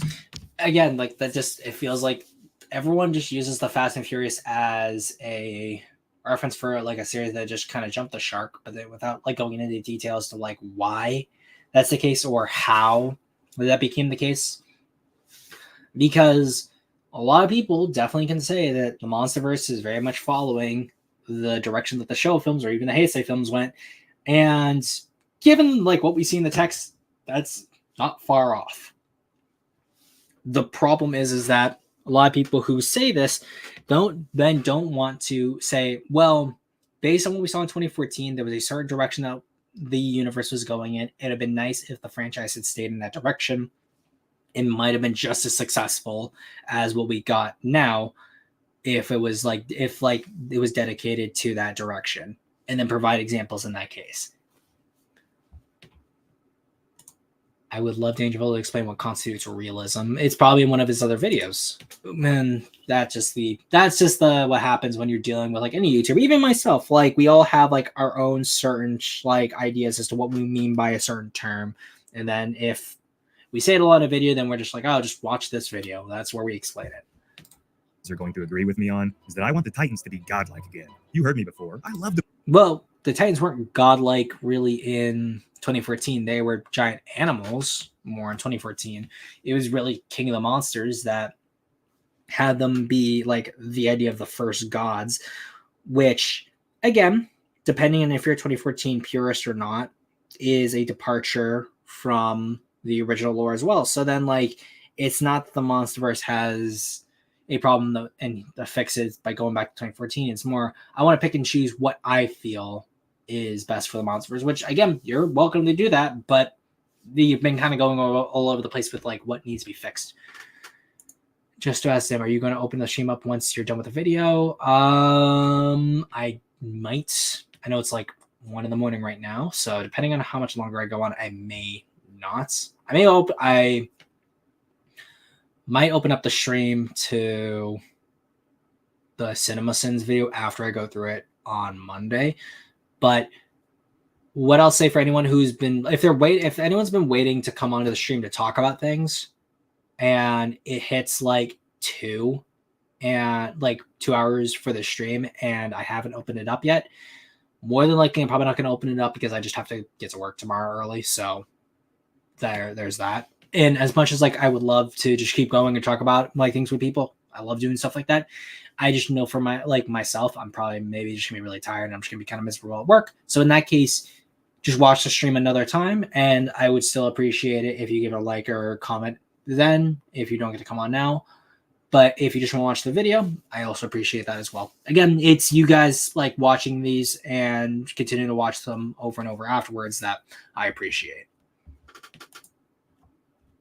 The focus on the Titans of late as actual characters. It's been a blast to see them finally shown in all their glory on the big screen. However, to me, it's on the Titans of late going to agree with become nothing more than just a Fast and Furious style franchise. Lastly, and maybe the one thing most of you guys are going to agree with me on, is that I want the Titans to be godlike again. You heard me before. I love the focus on the Titans of late as actual characters. It's been a blast to see them finally shown in all their glory on the big screen. However, to me, it kind of feels like Looney Tunes meets WWE meets big giant monsters, you know? The mystery surrounding them is gone. The awe-inspiring, fear-inducing presence of them feels dampened and ignored in favor of flashy action scenes and attempts at humor. Well, I mean, like, honestly, looking at like classical antiquity and like other ancient civilizations and how they handled their gods had moments of levity or awe. It depended on the situation that they were in. Like the gods of like the Norse gods, the Greek Roman gods, even the gods from like the Middle East, so like Sumerians and etc. They had their moments of levity and they had their moments where they were more intimidating. I don't like the thing he's trying, like, I think he wants to say is that I liked it better when we had more mystery around Godzilla and Kong and what they were thinking, but I also like how they're characters now, and I don't want to upset people who like how things are now, so I'm gonna try to make this weird distinction because they aren't more or less godlike. They're still like giant godlike monsters, and you can logic bro your way into still being like, yeah, they're still gods in the sense of what they are in the narrative even now. So like, again, this feels like a non-point. Lack of better words, they just don't feel special anymore. They feel more like giant Pokemon than these godly entities from a long forgotten time. I love it. And again, that's just the nature of what happens when you unveil more of a story, like a universe that was shrouded in mystery. The more you learn about it, the more mundane something becomes just naturally. And again, he says like they're big Pokemon. There's a lot of big Pokemon that are still godlike, and we learn a lot about them, but they're still considered like deific Pokemon. So I don't understand like what he means by these words that he's using. Pokemon, but these ain't pocket monsters. But I don't want this video to only be my opinion. Here's Godzilla Guy, and he's going to give you his take on how the Monsterverse can improve moving forward. And again, another YouTuber's brought on, and Godzilla Guy, similar boat to DangerVille in the sense where a lot of content is focused on like verses, theories, or like did you know type of things. And I know a lot of people like him, a lot of people don't like him. I know he's like a big up and comer in the community. I've had nothing but great interactions with him. Saw him at G-Fest. I don't think he recognized me. Cool.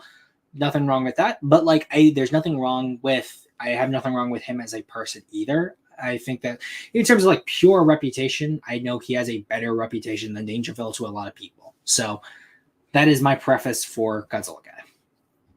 Hi everyone, it's Godzilla Guy, and thank you DangerVille for having me on. And here are a few things I personally want to see fixed and or addressed in the Monsterverse. Firstly, the old timeline. One major issue the Monsterverse has is a tendency to constantly contradict itself within its own lore. Did Shinamura exist? Kinda. Was it the Prime or the Muto Duo that caused Godzilla to change his dorsals? We don't know. The funniest thing is that there's a mythological department in Legendary, whose job is supposed to make sure the timeline... There you go. So yeah, like Vic said earlier and what I was referring to earlier, there is a mythological department in Legendary. ...is clean and smooth.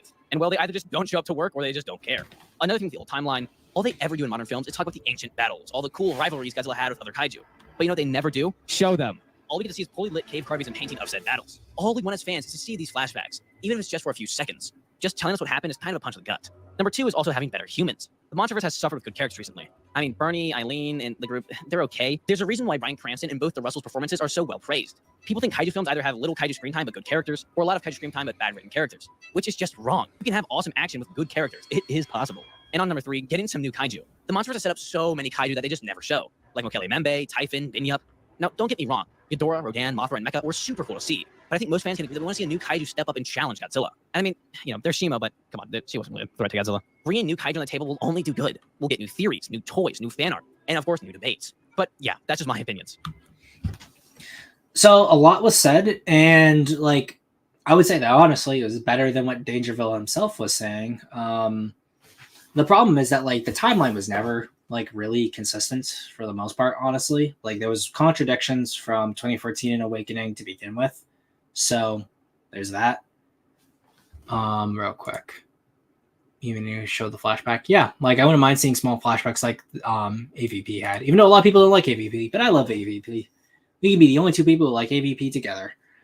I think what he means by new monsters is that there should be new monsters to actually give Godzilla a fight, because all the new monsters we see actually fight Godzilla on screen always should get absolutely whipped, because Tiamat whipped, Scylla whipped, Ion Dragon gets like one shot in, like right here, whipped. And then Scar King, like actual pushover. And Shimo, kind of a threat, but like the most threatening monster in the Monsterverse that wasn't one of the big five literally becomes an ally by the end of the movie. So there's that. But yeah, like even going back to Kong's Survivor, I don't think just by design Abaddon is going to be that interesting of a monster going forward. I think that probably Abaddon is going to die by the end of this movie. By the end of the game. And because of that, we're not really going to know like much about Abaddon. And it's really going to be known as Goofy Spider that appeared in Kong's video game. Again, one big problem definitely for the Monsterverse is that it wastes its like original monsters, or just doesn't use them. So like Tiamat, killed. Scylla, killed. Behemoth hasn't been seen and has been a pushover literally in all the comics he's been in. Shimo, ally now. Scar King, dead in one movie. Even with the telemonsters, Ghidorah, dead. Mechagodzilla, dead. Mothra, very much a side character, and Rodan probably is never going to be seen again, unfortunately. Thank you, DangerVille, for having me on. And anyone watching, if you want to see your favorite kaiju battle it out once a week, then make sure to check out my channel, Godzilla Guy, GODZILLAGUY. Again, thank you, DangerVille. Everybody make sure to subscribe here, of course, as well. And as always, keep collecting, everybody. See ya. Dang it, I want a cute little Godzilla cartoon thing. Make sure to go check Godzilla Guy out. He's a good dude. So what does the Monsterverse need to do to get better, in my opinion? We need to... Critics are screaming for Alien Romulus. Literally, I haven't seen Romulus yet. I've heard good and I've heard bad about it. I need to watch it for myself before I have my own opinion. To the death and destruction around. He's a good dude. So And as always, Monsterverse need to do to get better, in my opinion? We need to see the humans reacting accurately to the death and destruction around them. No more cracking jokes when your buddy gets turned into mold, all right? I want the high stakes to actually feel high, like really super high, like Snoop Dogg high. We need to actually see and feel the horror of a kaiju attack if it was real. And it wouldn't hurt to stop being anti-military, because this is a movie, not real life. Take a look at -1, for example. I really do believe that now is... Wait, what does he mean by anti-military? I'm super confused. Like, I know there's certain people in the fandom who are stupid and they're like super anti-military, and those people are stupid and don't deserve opinions. But like, what does he mean by like the series is anti-military? I'm unless like there's some argument and there's some meta that I'm not aware of. That just feels like I was out of nowhere. The reason people hate Romulus is the reason I don't like -1. I don't have context for that either. I'm sure Nakika Amaka would be the next on Godzilla Slaughters. Well, yeah, probably the Muto Queen. No one's going to remember that because it was just a different looking female Muto. So there's that. Amaluk got in one comic, and yeah, probably if they need another monster for Godzilla to kill early on, it's probably going to be Amaluk, since they know there's a design for him that's established. Same thing for Nakika. Danger filed. Wouldn't that be grounding what these monsters do in some form of reality? Yeah.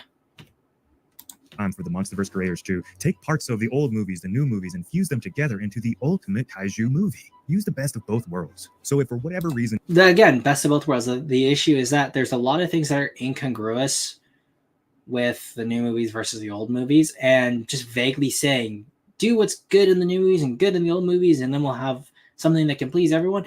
That is fundamentally impossible. It's naive, and like in certain ways, like there's good things about being naive in that sense, but overall, there's no way that you're gonna be able to please everyone in that way. Like it's unfortunately impossible. You want a good video game example of that? Halo Infinite. There's a lot of problems with that game, and a lot of it comes down to trying to please two different camps of fans whose vision for the game cannot coalesce together. and any of the Monsterverse creators are actually watching this video, here's my one request, and I think the fans agree here. Make us care again about this franchise. Make us really feel our passion for this universe beyond just getting excited for a 2-hour movie that comes out once every 3 or 4 years. We don't need another big over-the-top kaiju action brawl. We need a damn good movie that's worthy. Well, we need a damn good movie. Well, this movie's been doing really good, so I'm not sure. Again, I don't understand why you're like, oh, if there's any like executives watching this. Well, again, if I was an executive watching this, my question would be, well, I'm making a lot of money, so how is it that what you're saying would actually make me more money? Because it seems like you'd be giving me a whole lot more work. Like, it sounds like shady for me to like portray these executives in this way, but in some ways it's true, and in other ways it's just being purely realistic, looking like realizing that they're a business, and that's probably how they're going to think. Unfortunately. They have a 20 years later anniversary re-release that also has a lot of badass kaiju fight scenes in it. Come on now, we need that. Right now, from what I can see, the Monsterverse is doing good and not really being controversial towards its fans, but it's also doing bare minimum to keep them excited for this universe. I don't really see any fans begging for more right now. Right now, and I do hate to say this, it just feels like a giant cash grab every single time a Monsterverse movie comes out. They come in, they take our money, and then they just dip out to hardly ever being seen or heard from again until, well, they want our money again. Well, I mean, again, my guy, you've been happy with all the Monsterverse movies until now, apparently. So what they've been doing has been working on you and a lot of other people. And in this case, like, you got really no one to blame but yourself. And I get that goes for anyone else who's having similar feelings about this. Because, like, again, I don't know how many times that DangerVille, either of them, went to go see GXK. I saw GXK once. I saw GVK, I think, 3 times. Because I saw it once with family and then 2 different times with 2 different groups of friends. And then I saw Cottom. I saw Cottom a lot. I saw Cottom like, I think like 7 or 8 times. So Skull Island less than Cottom. And I saw 2014 like 3 times. And for 2014 and Skull Island, there's a lot going on around that time in my life. So generally, if I was able to have seen them more, I would have. But unfortunately, yeah. You were at the G-Fest screening? Yeah, well, I'm not counting. Like, it's the same thing as, like, when it comes to any of the G-Fest screenings, I never count them among screenings I see because it's G-Fest. So it's all like if I saw Godzilla 54 in theaters, I've only technically seen it once in theaters outside of G-Fest. If I've seen it in theaters all the time ever, then I've seen it twice, once at G-Fest and then once at a art house cinema around the same time Final Wars was coming out. Because, like, at a certain point, with how many times I go to G-Fest, I'm probably going to be able to see every Godzilla movie at least once at G-Fest. So, yeah. But if we're counting G-Fest, I've seen GXK twice. And I don't know. I think the Monsterverse fandom deserves more than that. If you enjoyed hearing my thoughts on this topic, Alistair's got a video coming out going over this topic as well, so if you want to hear his thoughts, make sure and stay tuned for that. He also goes a little bit more in-depth on the Monarch TV show, so if you wanted to hear more about that, because I kind of skimmed over it, stay tuned for that video. So anyway, everyone, if you like this video and you want more like it, more opinion sort of videos like this on how the Monsterverse can improve going forward, let me know down in the comments, share this video around, do all that YouTube stuff. And I think that's just the showing they do at the end. Just link to follow us. That's the Final Fantasy. Do you miss the old Monsterverse? Support. Let's see. Okay, no, so it doesn't look like we can just check real quick if the second video that Alistair goes over is up. Because there's a trailer breakdown, which again, this video, it's very much just a glaze of the trailer, like with both of these two. But it's not very critical at all and doesn't really address much of what's going on in terms of the discourse around Abaddon or even the game. And then big update, like it's just a news thing about like where the production of the next film is going to be, and not the next film, where Mom's going to be. And it's like these videos, like they do well for the channel, like good view counts, but it doesn't. All it is just news. And if Legendary can do stuff with Monsterverse, be like Monsterverse is doing this here, and then channels will do this, then they don't. You're not really incentivizing them to change the problems that they have. But I haven't seen this one yet, so love that chicken from Pies. No one cares about Gillette. It is not the best a man can get, unfortunately. But if this is the future of the monster is up in the air at this point, but this is why it should be in our minds. Special guests.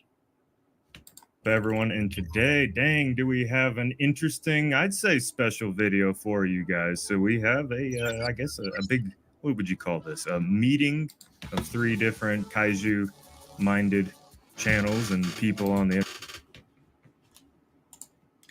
Okay, should be a bit harder to beat since guys struggled a bit with the first encounter. Technically, yeah. Saw -1 11 times. 10 times regularly, and 1 time was minus color. That's just a Fury, a DangerVille furry. Yeah, no, I did read that right. That's just a Fury, a DangerVille furry. Internet here. We got Goji Center. What's up? Yeah. We're bringing back the Beast Hub days. Just a little bit here for this video. And of course, we have Gabe. Now, he's been on the channel in a couple cameos, but this is pretty much his first time actually coming on more or less and talking to you guys. So, Gabe, say hello to everyone. Hey, what's up, guys? How y'all doing? It's your KFC Warrior, Gabe Strong. Oh, it's Gabester. Okay, wow. That's a deep cut for anyone who knows about Gabester. Good for him. You got on the channel. But yeah, this isn't even the Alistair video that I think that they were referring to. So, yeah. Okay. And yeah, there's DangerVille. So Alistair's got his own Twitter, and then there's these. So let us move over.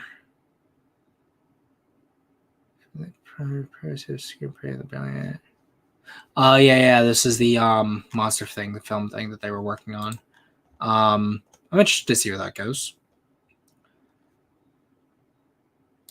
But like, this is kind of where I'm going to be ending it because, like, right here, Godzilla vs. Kong, Godzilla Kong, now verify hot by Rotten Tomatoes award given to films 90 squared over 90%. Like, it's just it's a glazed tweet, simple as.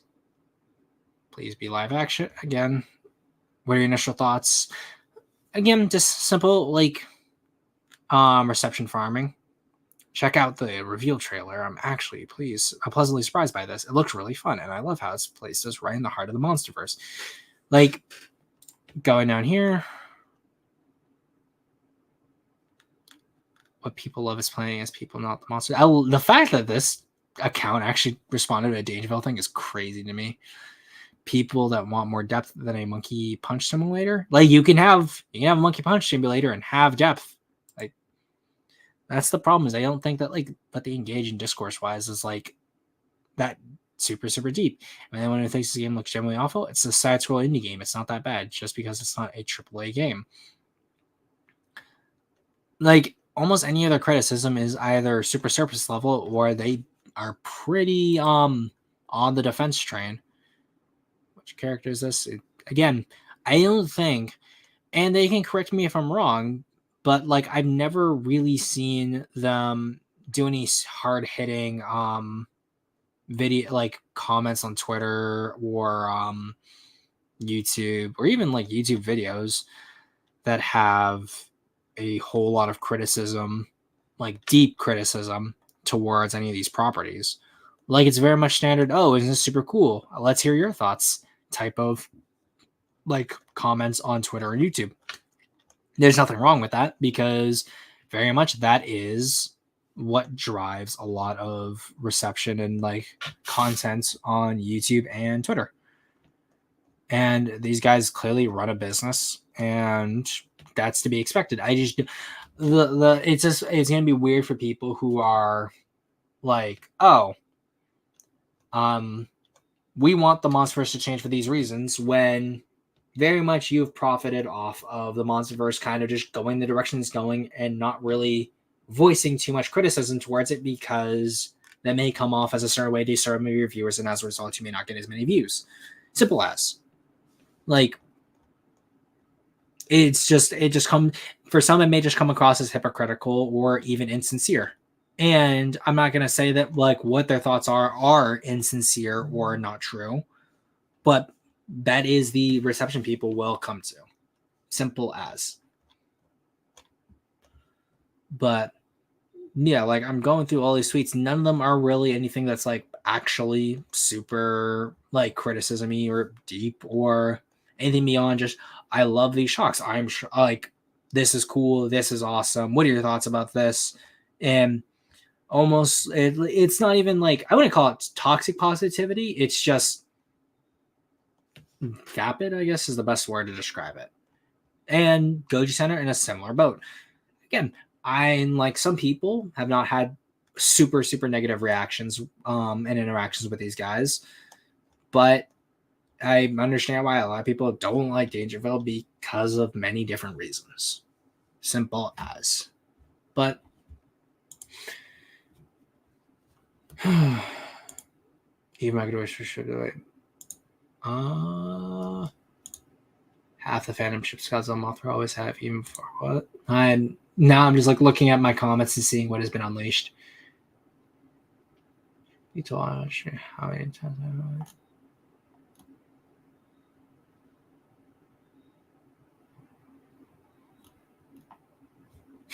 hypocritical, human critical, even. Or no critical, because I think Charlie's taking a break from the internet. But yeah, I think like generally that is like my thoughts regarding like DangerVille. And do I think that they're a symptom or a cause of where the Monsterverse has gone? I think that to answer my own title, I think that they are a symptom of just the Monsterverse following where the money has been going. I don't think they're the cause of it because I think they have that much influence.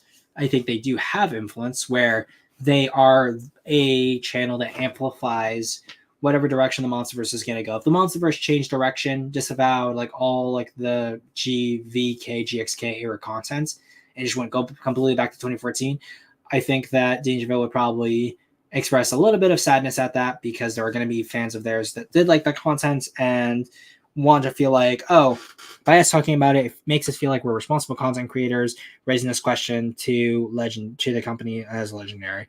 But if the films are just coming around, they'd fall in line and probably produce a lot of content being like, oh, what's going on with the Monsterverse now?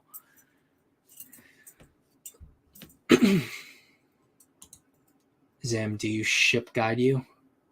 I think you're asking, do I ship or do I ship things? No, I don't ship. I think shipping is a modern convention of fandom that has ruined so many good properties and is the guiding force of many different properties and their fandoms. And yeah, I want no part of it. And I think that, yeah, people who like shipping oftentimes are like super weird about actual relationships in the canon of a story or just super weird.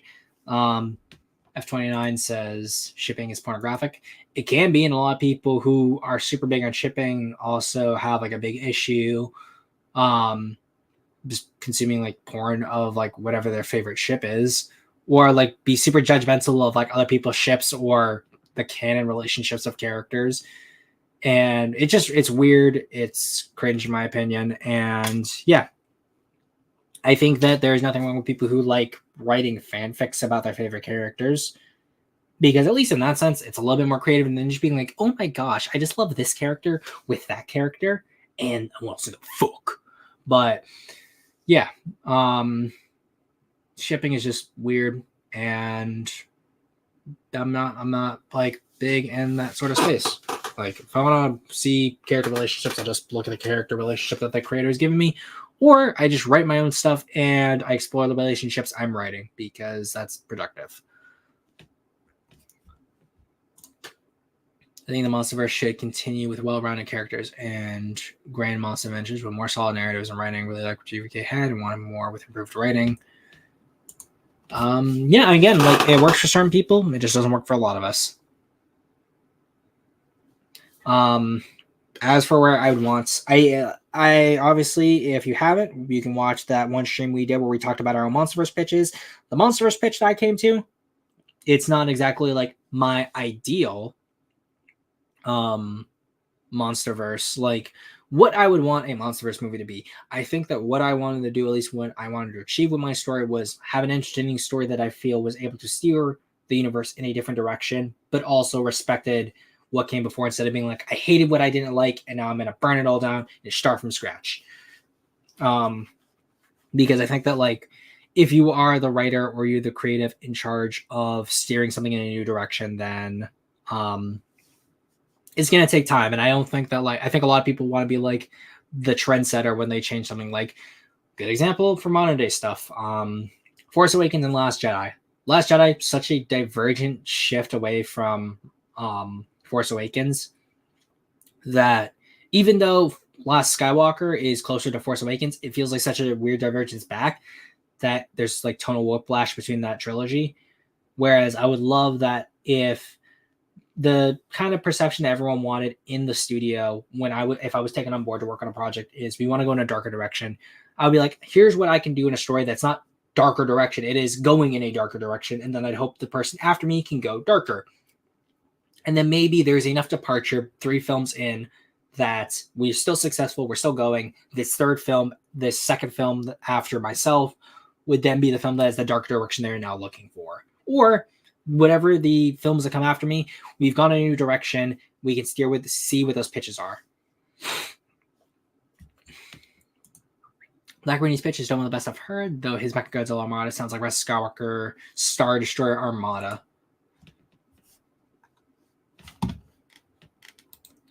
I feel like Kodum or KSI from a tonal perspective with the scale of 2014 and the kaiju character level of GVK and GXK. Yeah, like at least like right there, this comment has more depth in it in terms of what specifically we want to pull from all the films than what DangerVille said when it came to take the old and the new and create something better. Like this, it's again still not a whole lot, but far more, and like actually has more of an impact. Because it's pulling direct things and being like, these are the things I liked about all these things from each film, and I would want to put them all together and see what we can make of it. But yeah. Overall, I would say that it's about 2 hours, so that's good for like a shorter stream. I know I say my stream was 2 hours, that was short, and then like a regular person is going to look at me like, dude, that's 2 hours. How are you able to talk about Godzilla for 2 hours? And I'm like, that's what I do. DangerVille's never written a story in his life, hasn't he? Has he? Well, no, I think they've written stories before. They did like their Welcome to Gojira short a while ago that they showed at G-Fest that one year. And then they're working on that feature film that's coming out soon. That's like the Perseus thing that I saw tweets about. So they're writers, but again, I'm interested to see what their film is. Same things like how people would be interested to see what like I'd be doing in terms of like my stories and like what everyone else is doing. As like, again, unfortunately I've been just busy with work and stuff, so because of that I just haven't had the time to like do more stuff in terms of like the big group collaborative kaiju short story stuff. But I've been working on some stuff that's not related directly to that, but other writing stuff behind the scenes. So anytime someone does anything writing related, I'm always interested to see like what they have to do. So I wish like I don't wish that DangerVille's project's gonna fail. I'm like, I always want to see new kaiju related stuff. Like for example, 2 dinosaurs for like the Arctic Giant project that I'm working on. Doing some other writing stuff in the background. I'm in working out that story that's going to be, I'm going to put that on YouTube because I will voice that, and I might have more people voicing it too, seeing how that project works out. But yeah, so 2 dinosaur kaiju things, the Arctic Giant itself, and then another dinosaur monster here that there's a name for him, but you'll find that out later on in the future. Or I think it's actually on my it's on my Instagram, so be able to look at there. Yeah. But yeah, so it's about 2:20 essentially. And yeah, so leave a comment if you guys haven't, like when the stream becomes a regular video, and give me your own thoughts if you have them, if you want to expand more on what's been said here.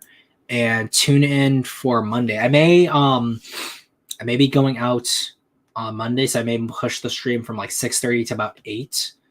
But that's still gonna be earlier than most of these streams are, and that's gonna be talking about Cinema Sins.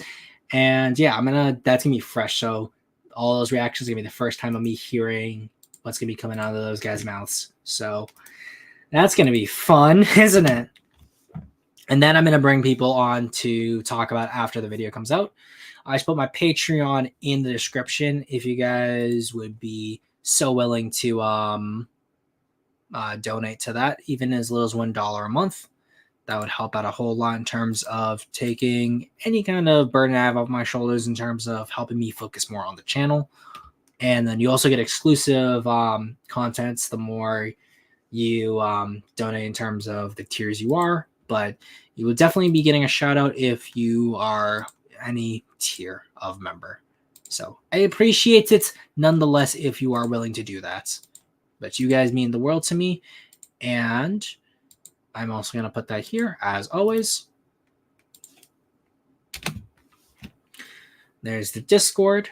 Join it if you haven't. I love the community that we've been building there. It's super satisfying when I am just super busy. I can't like interact on the server as much.